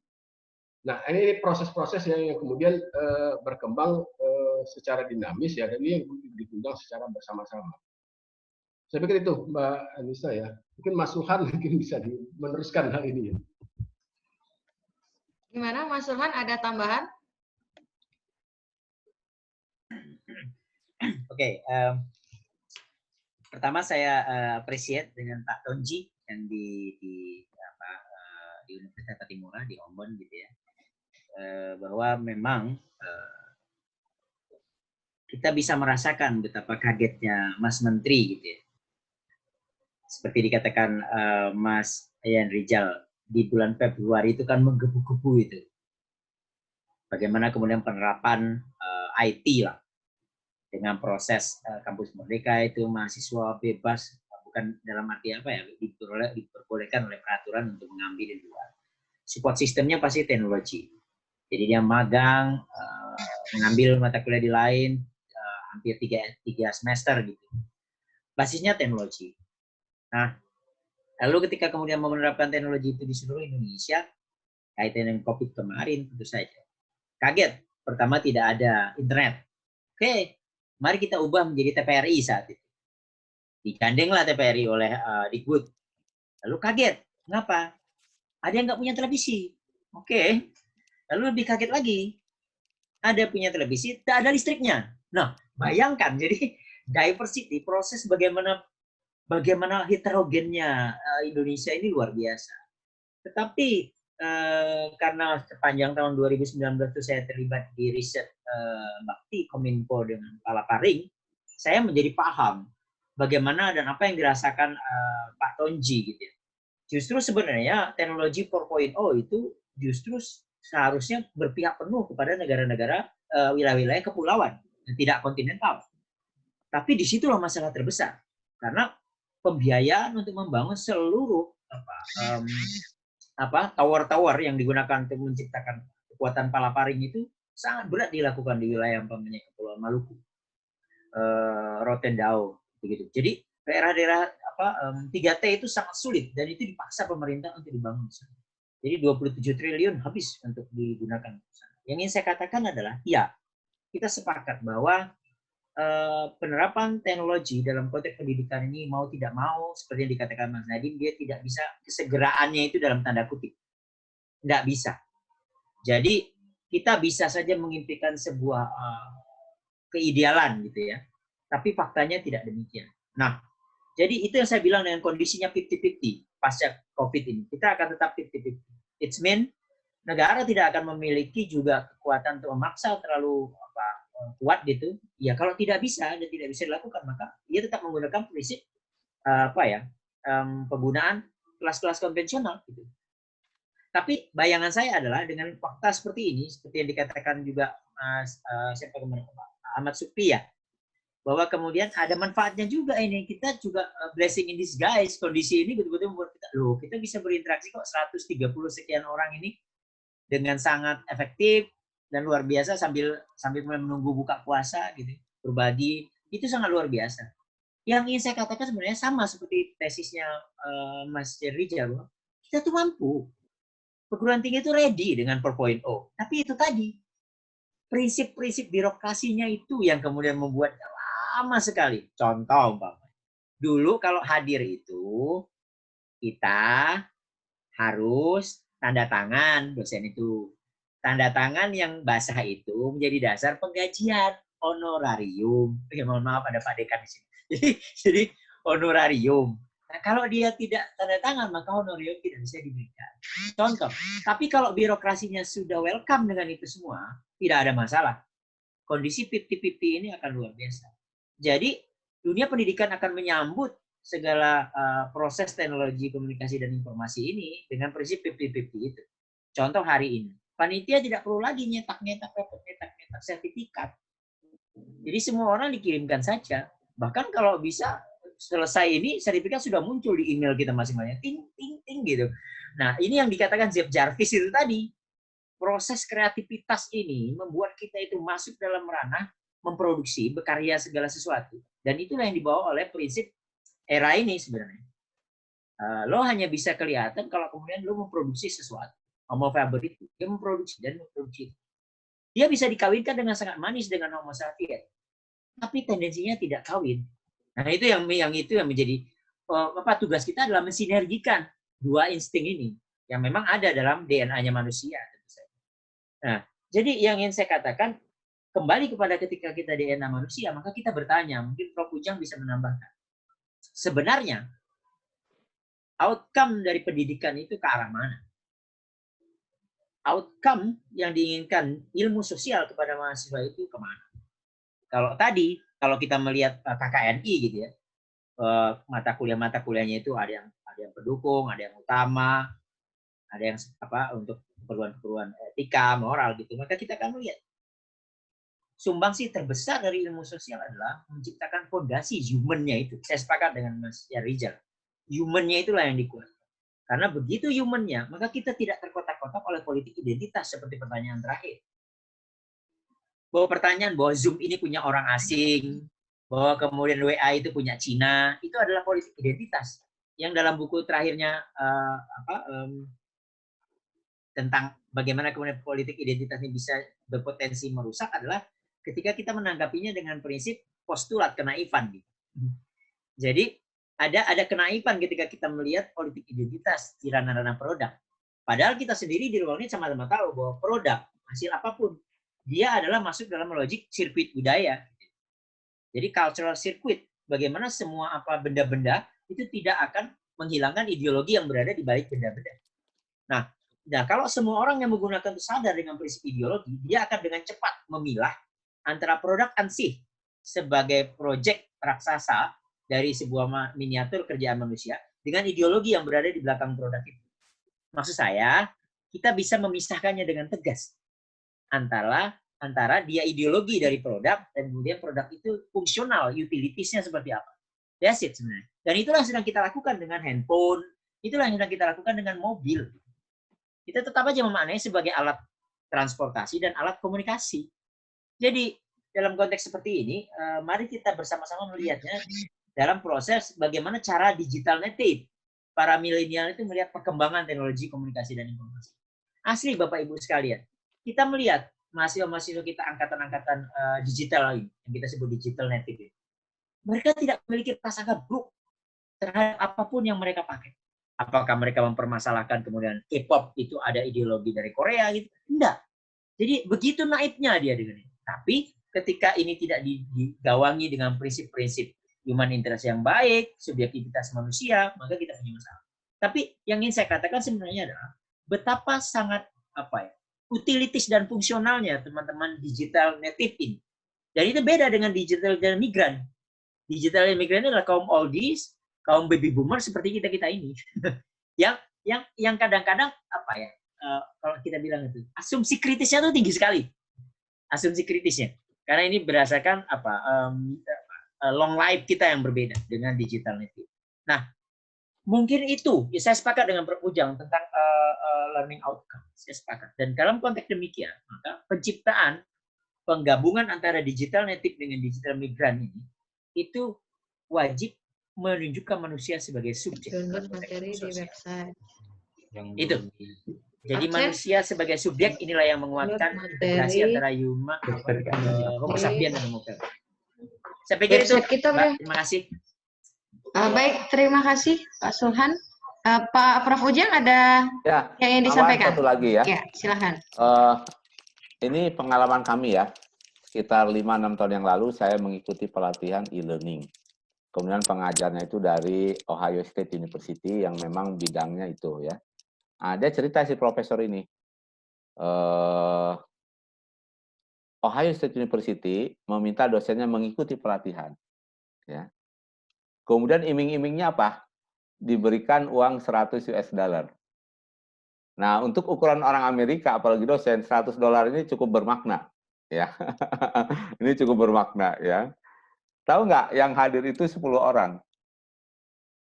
Ya, dari sekian ratus dosen. Padahal itu udah ada iming-iming. Ya. Nah, bayangkan pimpinan perguruan tinggi kita harus menyiapkan dosen. Ya, ini mohon maaf nih pengalaman IPB saja. Saya kebetulan praktisi e-learning sudah 10 tahun. Ya. Jadi ketika ini terjadi, saya udah mempersiapkan dosen saya di fakultas saya, itu 2 tahun yang lalu dilatih e-learning. Ya, hampir 50%. Nah, IPB sendiri sudah melatih sekitar 70% dosennya. Ya. Nah, kemudian tibalah seperti ini. Tetapi memang dosen itu tidak siap, hanya mereka sudah dilatih begitu. Ya. Tetapi yang belum pernah kita pikirkan adalah kesiapan mahasiswa. Nah itu, ya, kesiapan mahasiswa. Sehingga muncul para dosen, para rektor memberikan pulsa tadi, ya. Dan memang tadi keluhannya para mahasiswa itu adalah mengenai kuota tadi. Bukan hanya mahasiswanya yang mengeluh, dosennya juga mengeluh. Bahkan minta diberikan tambahan kuota. Tetapi peraturan tidak memungkinkan karena akan temuan BPK begitu. Ya. Betul. Jadi intinya bahwa mohon dicatat, e-learning ini hanya sebuah metode. Ada metode yang lainnya. Dia tidak ideal, tetapi akan sangat bagus ketika diterapkan dalam kondisi tertentu. Nah, yang seperti sekarang, pilihannya kan begini, tidak melakukan sama sekali, melakukan sesuatu tetapi ada kelemahannya. Nah, kita pilih melakukan sesuatu dengan kelemahannya yaitu daring. Dan ini juga membawa hikmah semuanya. Teknologi ini kan sudah ada beberapa tahun yang lalu, Zoom. Saya sudah menggunakan Zoom itu tahun yang lalu, menggunakan Skype. Cuman populer saat ini. Ya. Nah, saya sepakat dengan Pak Yen Rizal tadi, bahwa unsur kemanusiaannya itu yang belum dipersiapkan. Ya. Nah, ini dia. Ya. Ini yang sebetulnya tugas kita semua, mengarahkan, menyusun kembali kurikulum kita masing-masing, ya, dengan kondisi tadi, 25% daring, 50% daring. Ya. Tetapi bagi sebagian yang sudah terbiasa nyaman dengan daring, dia akan menerapkan 50%. Di IPB sudah ada kebijakan, boleh maksimal 50%. Dan 50% lagi dengan tatap muka. Jadi belum sepenuhnya. Jadi blended learning lah. Ya. Terima kasih. Ya.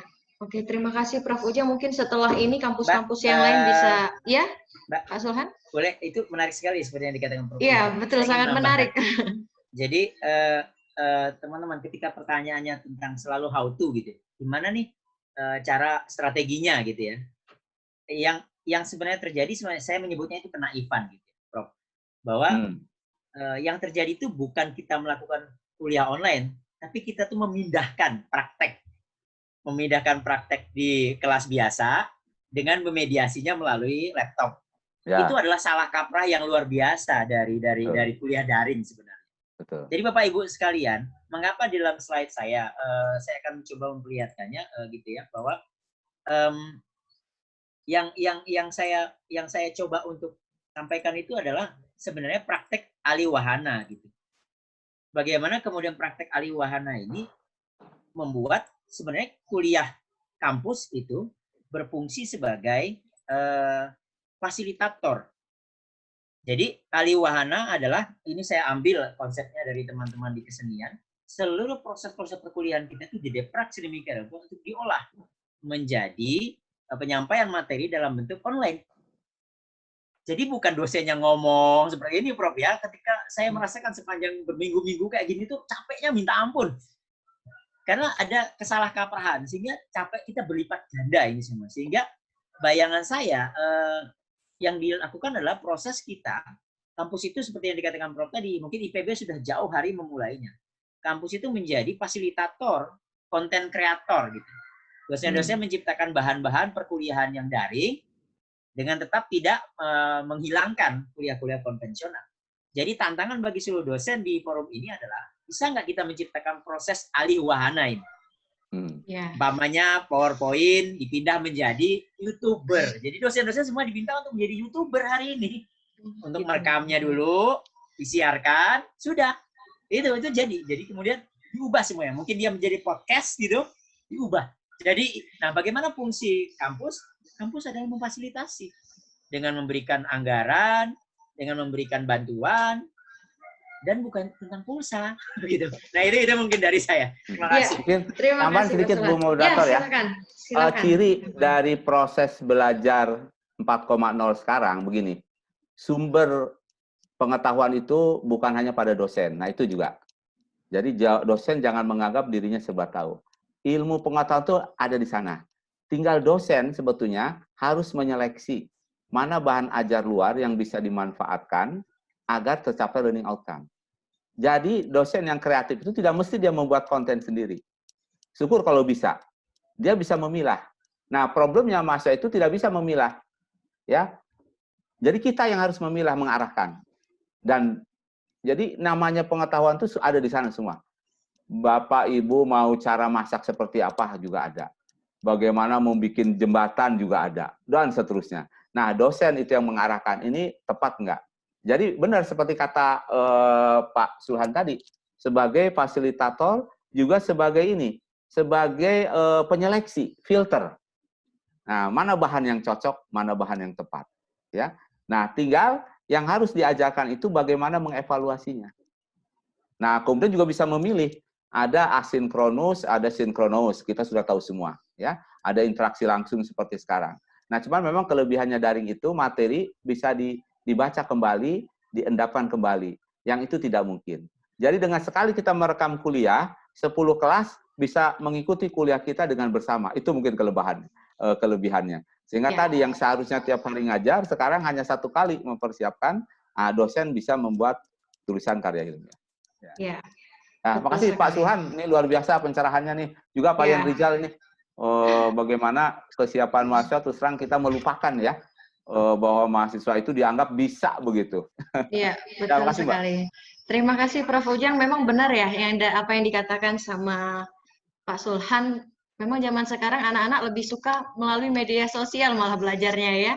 Iya, jadi apa-apa sedikit sekarang dosen-dosen memberikan tugas upload di media sosial, upload di Instagram, upload di YouTube. Jadi memang sekarang kita dituntut untuk menikmati harusnya ya, Pak Sulhan ya, Prof ya.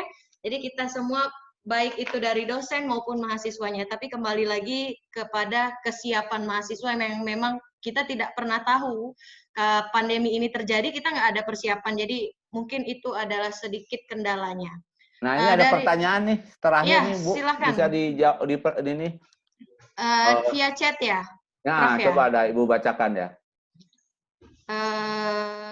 Ada yang terbaru? Ya, ada yang terbaru dari Universitas Padjar Makassar nih, Pak Muhammad Yusuf.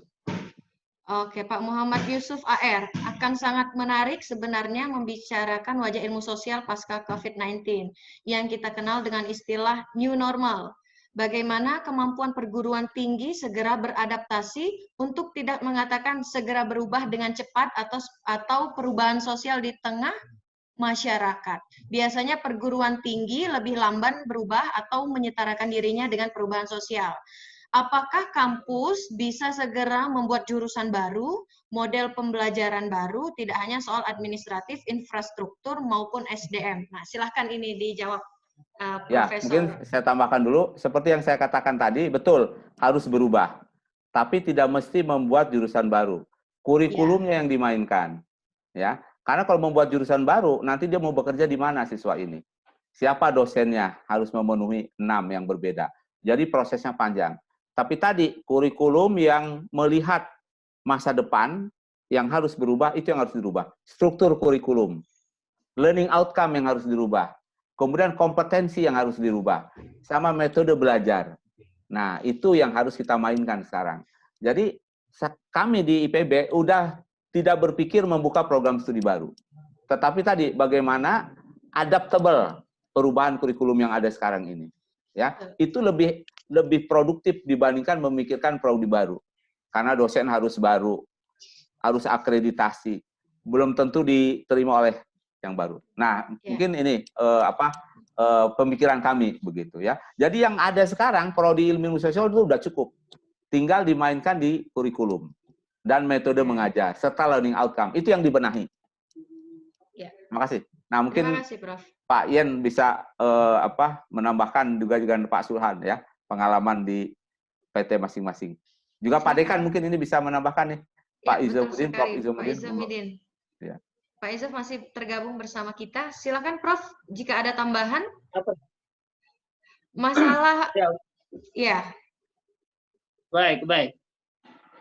Ini begini Prof. Ujang, kita memang terpikir membuka prodinya. Halo? Ya, silakan Pak. Monggo. Agak terputus memang suaranya dari posisi Bapak.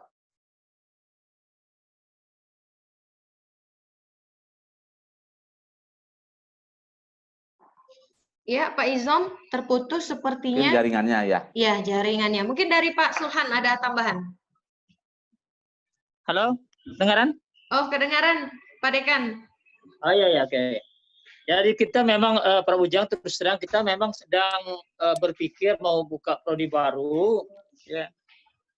Dan memang udah kita rasakan itu apa namanya analisis orientasi pasarnya, Pak Ujang. Ya. Memang tidak gampang. Kemenlu juga mensyaratkan bagaimana tuntutan pasar, penting tidaknya prodi, misalnya kita kan ingin buka HI gitu. Ya. Aku internasional gitu kan. Sehingga Kemenlu itu mensyaratkan ya silakan dibaca dulu di pasar gitu kan, termasuk pemerintah daerahnya butuh atau tidak dan sebagainya. Memang bagi kami sebagai pimpinan FISIP ya tidak terlalu berambisi untuk buka prodi baru. Tapi begini Prof. Ujang, kita ini kan rata-rata di Indonesia ini, apalagi kalau baru sebatas BLU, mungkin IPB sudah BHPT ya, BHPTN.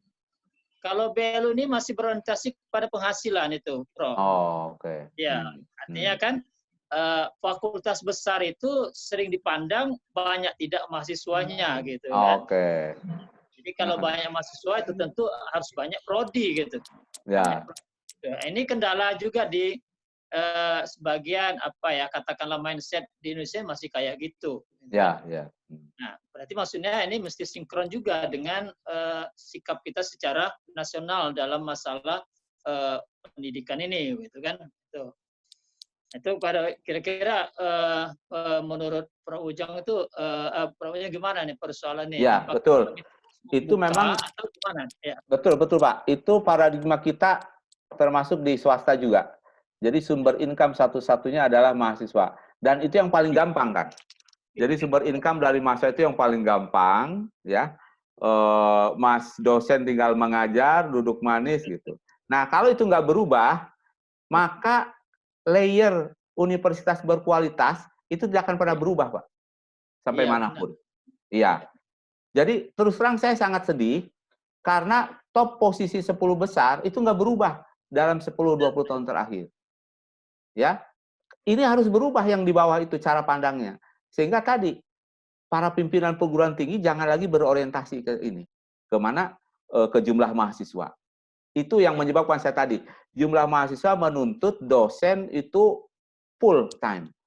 Bapak mengajar, saya pengalaman, saya ini orang ini Pak, orang ekonomi ya. Ngajar dari Senin sampai Jumat sehari setiap suatu kelas.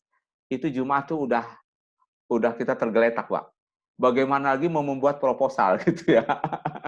Nah, jadi itu menurut saya paradigma pimpinan ya. Pimpinan perguruan tinggi jangan lagi berorientasi ya.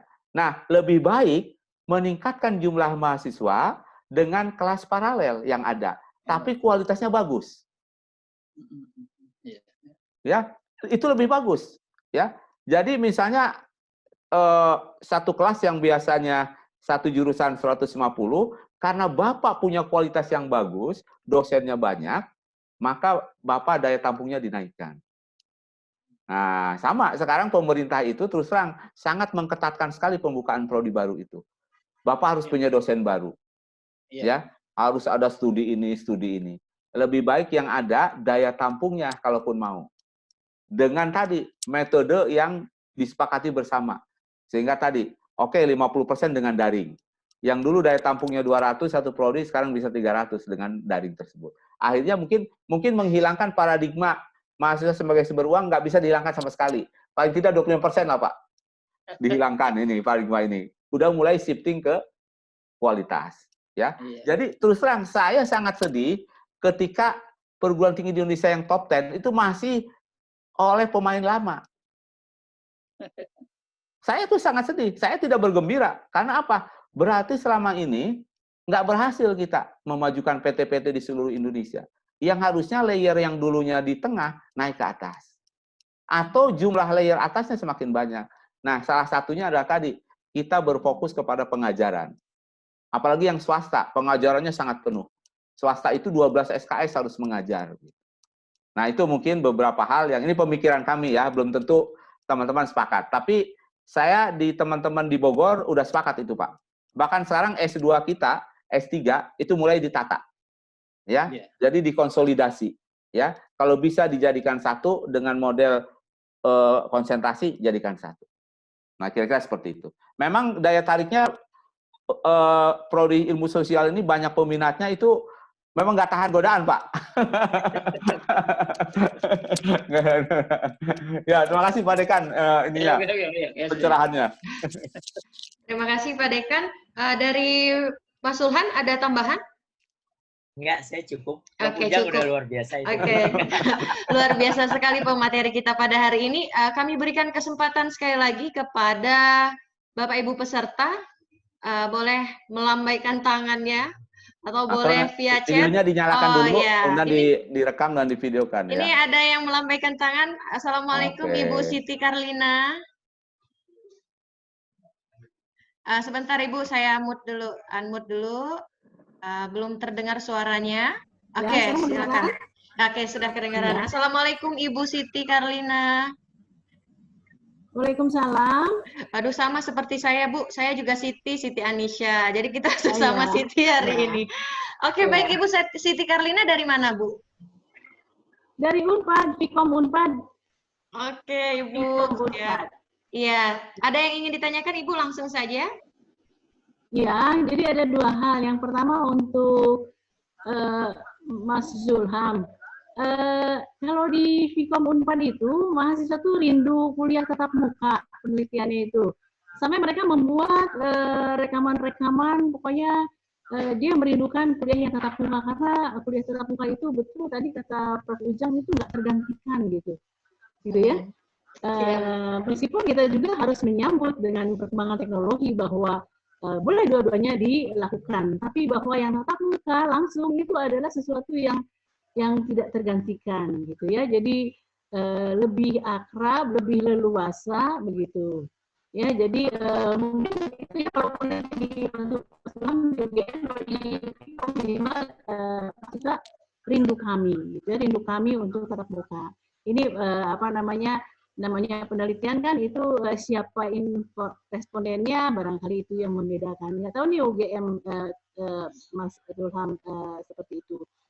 Yang kedua, kepada mungkin ini nggak usah dijawab kali ya, ini adalah sesuatu yang memperkaya bahwa ternyata beda-beda gitu. Yang kedua adalah untuk Kang Yan Rizal. Kang Yan Rizal kalau menggunakan teknologi ini kita masih bisa sih melihat. Jadi saya ada hal yang nggak pas gitu ya. Ketika dampaknya itu kepada pola komunikasi dari non-verbal ke verbal.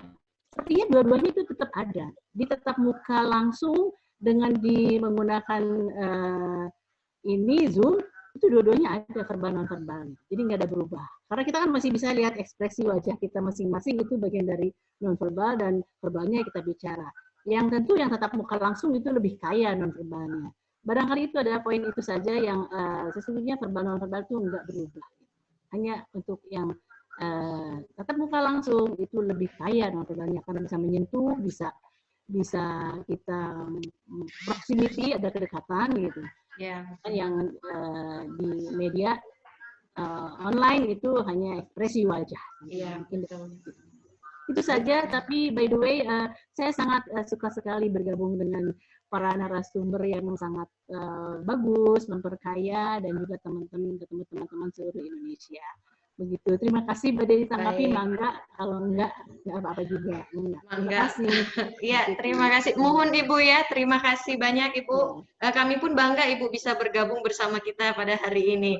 Jadi bukan hanya mahasiswa yang rindu kuliah tatap muka, dosen pun merindukan mahasiswa ya Bu ya? Betul. Iya, betul sekali. Ya, dosennya. Mungkin tambahan sedikit ya. Iya, silahkan Pak. Saya kemarin kuliah. Nah, nggak semua mahasiswa saya tanya 10 orang.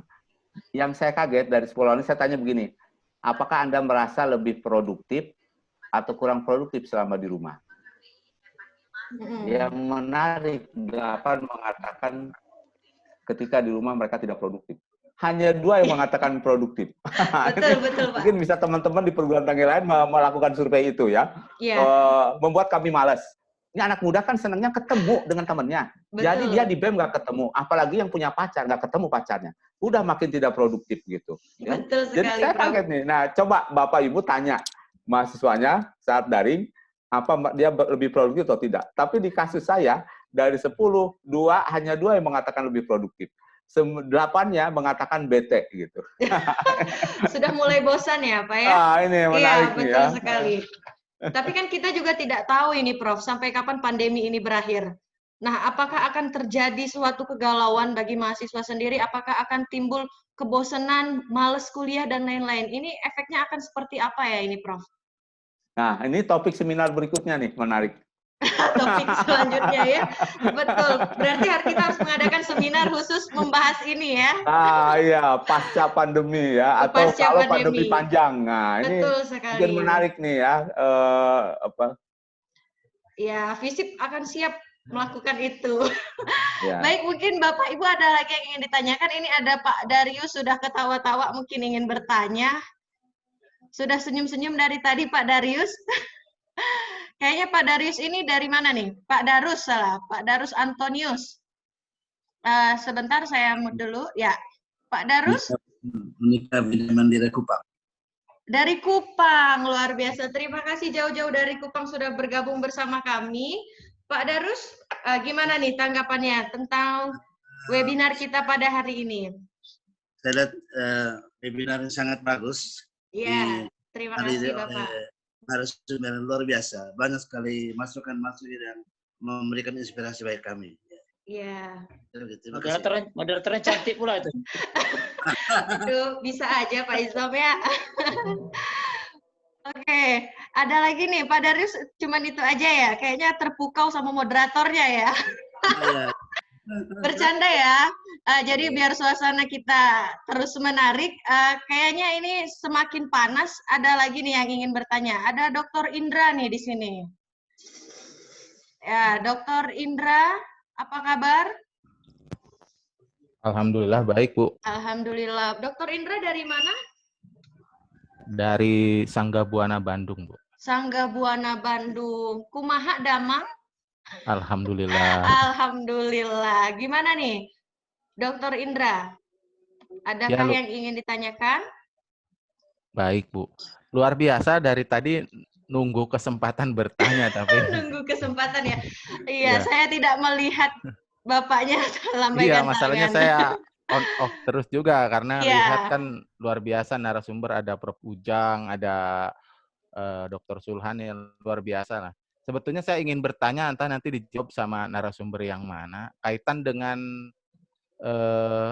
kampus Merdeka Belajar itu. Iya, silakan. Baik. Ada yang disiratkan bahwa mahasiswa diizinkan untuk belajar di luar kampus, walaupun tadi sudah dibahas beberapa kali.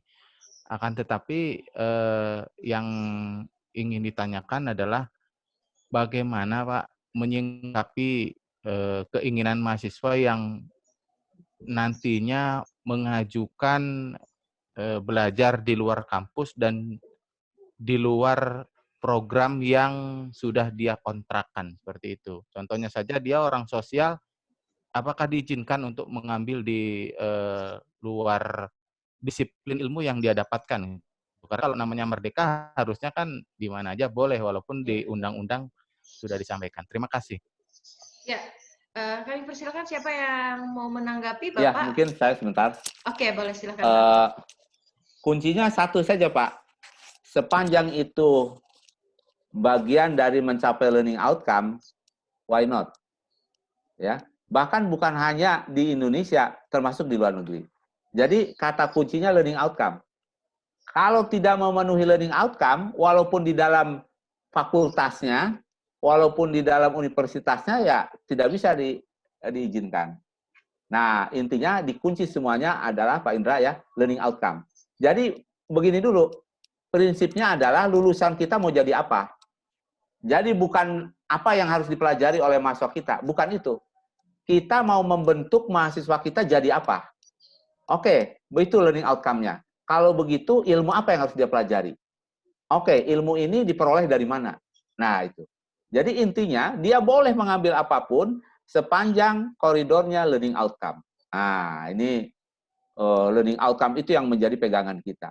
Kalau tidak sesuai dengan learning outcome, itu tidak diperbolehkan. Nah, intinya sebetulnya itu prinsip kampus merdeka itu. Ada keleluasaan mahasiswa membangun kompetensinya dengan koridor learning outcome, tetapi supaya hubungan dengan universitas lain bagus, diperbolehkan mereka keluar. Bukan hanya di dalam negeri, termasuk juga di luar negeri. Nah, itu kira-kira, Mbak Moderator. Baik, terima kasih Prof. Ujang. Dari Mas Sulhan atau Pak Ian Rizal, ada yang ingin ditambahkan? Ya, saya mencoba untuk merespon Dr. Indra ya. Nanti bisa berbagi pengalaman dengan Teteh ini, Siti Karina. Turun juga responnya. Saya ke Mas Dr. Indra dulu, bahwa saya mencoba untuk merekam itu dengan, mari kita gunakan perspektif dualitasnya Gideon ya, dalam menjawab ini sebagai konsep, bahwa saya melihat dua hal ketika mahasiswa akan mendapatkan haknya di 3 semester itu. Pertama, aspek pertama adalah bagaimana birokrasi itu menyikapi ini semua dengan aturan dan prinsip konversi. Itu yang sekarang menjadi fokus dari Aspikom. Kalau kita menggunakan logik strukturalisme Gideon, bila ini sebagai struktur. Ini sebagai struktur.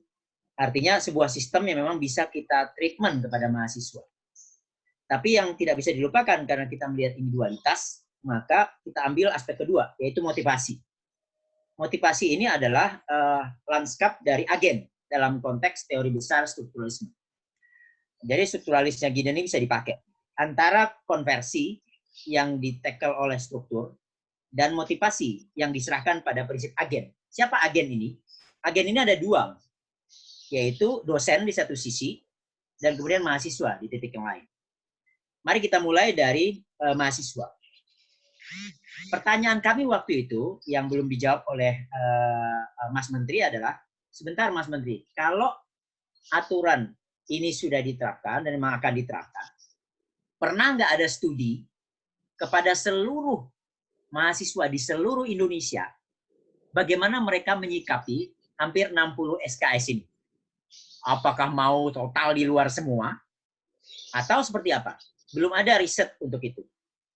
Jadi, ada semacam ketika kemarin kita bicara dengan industri juga ditanya, sadar nggak para industri bahwa motivasi mahasiswa itu nanti beragam nih.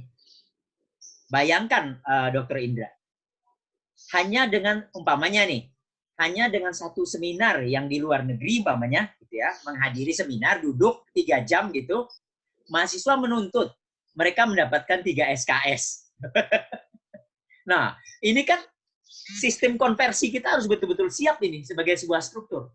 Tapi pertanyaan besarnya kembali pada motif mahasiswa ini. Ini orang hanya pengen mencari cepatnya saja, atau betul-betul ingin mendapatkan manfaat luar biasa dari seminar itu. Nah, sampai saat ini belum ada jawaban dengan prinsip dualitas ini. Jadi kan seharusnya ini tidak boleh menjadi dualisme dalam struktur cara berpikir Gideon itu. Dia harus menjadi dualitas. Antara konversi dan motivasi ini harus kita kawinkan dengan bagus. Tapi sampai hari ini, karena dia memang belum berjalan gitu ya, kita masih menyusun kurikulum dan Aspikom juga sedang berupaya keras untuk menciptakan panduan konversi ini, khusus untuk ilmu komunikasi ini, sedang digarap oleh teman-teman. Jadi yang ingin saya katakan sebenarnya adalah, mari kita mulai secara pelan-pelan mensosialisasikan kepada mahasiswa. Dan secara internal kepada Pak Dekan, kepada Ketua Prodi, mari kita mulai menyiapkan dalam 144 SKS sebagai syarat utamanya. Mungkin Dr. Indra juga terlibat. Mari kita siapkan dia. Mata kuliahnya tidak boleh lagi terlalu sistem kuliah itu, kurikulumnya itu sistem blok. Karena itu sangat berbahaya bagi kampus Merdeka. Jadi titik toleransi terjauh adalah dia semi blok. Mengapa? Karena mahasiswa meminta ada 60 SKS nih yang sifatnya lentur. Bukan cuma di luar prodi, bukan cuma di luar fakultas, tapi di luar universitas. Bahkan di lanskap world yang di luar sana, kita nggak tahu. Nah, jadi 60 SKS inilah mata kuliah yang kita siapkan, RPS-nya kita buat, bagaimana kemudian learning outcome-nya kita jaga, agar nama apapun mata kuliah yang dia ambil di luar sana, itu prinsip substansi isi mata kuliahnya, itu harus sama, harus tetap kuat. Nah, ini prinsip konversi. Nah, oke lah kita bisa bersuuzon dengan mahasiswa. Dia tuh pasti mencari gampangnya saja gitu ya. Karena itu pernah terjadi di UGM. Jadi ini langsung ke Bu Siti Karina gitu ya di Unpad. Di UGM pernah kejadian itu. Ada mahasiswa internasional program kami di komunikasi yang rata-rata grade-nya sudah bagus, itu tiba-tiba minta izin untuk kemudian mengambil sebuah seminar yang disampaikan dalam bahasa Indonesia yang materinya tentang sesuatu yang tidak berhubungan dengan komunikasi internasional yang menjadi core di kelas internasional program di UGM. Pertanyaan kita adalah, nah waktu itu karena saya ketua departemen, saya mengalami dilema tuh. Ini dibolehkan atau tidak? Gitu ya. Kalau kita pengen revolusioner, ya sudah ambil aja, kamu bebas 3 SKS. Gitu. Karena di posternya itu, di poster seminar itu tertulis tuh, Dr. Indra, kuliah ini seminar ini bisa dikonversi menjadi SKS 3 di program studi. Wah, itu luar biasa, kagetnya kita. Loh, ini kok tiba-tiba ada poster yang berani-berani mengklaim. Nah, ini yang ingin saya katakan, prinsip struktur dari konversi ini harus terintegrasi dia. Pertama, niatnya harus dilakukan secara induktif dari universitas, turun ke fakultas, turun ke departemen, dan turun ke prodi. Karena ini juga mungkin bisa menjadi concern kita bersama, Prof. Ujang. Kalau kemudian ini tidak secara sinkronis ke bawah, prodi akan menjadi front office yang paling berat menghadapi semua ini. Karena tiba-tiba mahasiswanya datang dengan sebuah karya gitu, tiba ini hasil magang saya gini, tolong dihargai 3 SKS. Wah, kita nggak punya panduannya. Wah, itu berat betul kita. Jadi bisa dibayangkan tuh. Nah, ini menguncinya pada pertanyaan Bu Susi di awal. Bagaimana kita menjaga kualitasnya? Karena itu pertanyaan jaminan mutu ini penting sekali. Jadi dengan menggunakan perspektif Gidan gitu ya, prinsip strukturalis, bahwa strukturalisme ini bahwa ada 2 hal yang bisa menjadi struktur dan bisa menjadi agen. Pertama, dia dikonversi prinsipnya. Yang kedua, dimotivasi. Mari kita sama-sama menjaga ini agar dia tidak terperangkap menjadi dualisme, tapi menjadi dualitas. Saya pikir itulah. Mungkin Mas Yan Rijal bisa menambah. Iya. Kami Mungkin persilakan Yan Rizal. tambahan 1 menit saja ya. Oh iya, silakan Apa Pak yang dikatakan Ujang. Pak Sul itu memperkuat konsep saya. Prodi yang sudah ada aja sudah mapan perlu dibenahi dengan konsep merdeka ini. Apalagi kita mau membuka prodi yang baru. Itu Pak Dekan Ismail ya, Prof. Ismail. Yang dikatakan ini kan oleh Pak Zulhan itu dari seorang asesor yang berpengalaman, yang lama saja prodi itu perlu dibenahi. SOP harus dibuat, struktur, keterkaitan, dan lain sebagainya. Sehingga mahasiswa itu terarah. Nah, gimana kita mau memikirkan prodi yang baru, apalagi ditangani oleh dosen yang baru. Nah, itu aja mungkin komentar singkat saya. Terima kasih. Terima kasih Prof. Ujang. Kami persilakan Pak Yan Rizal untuk menambahkan.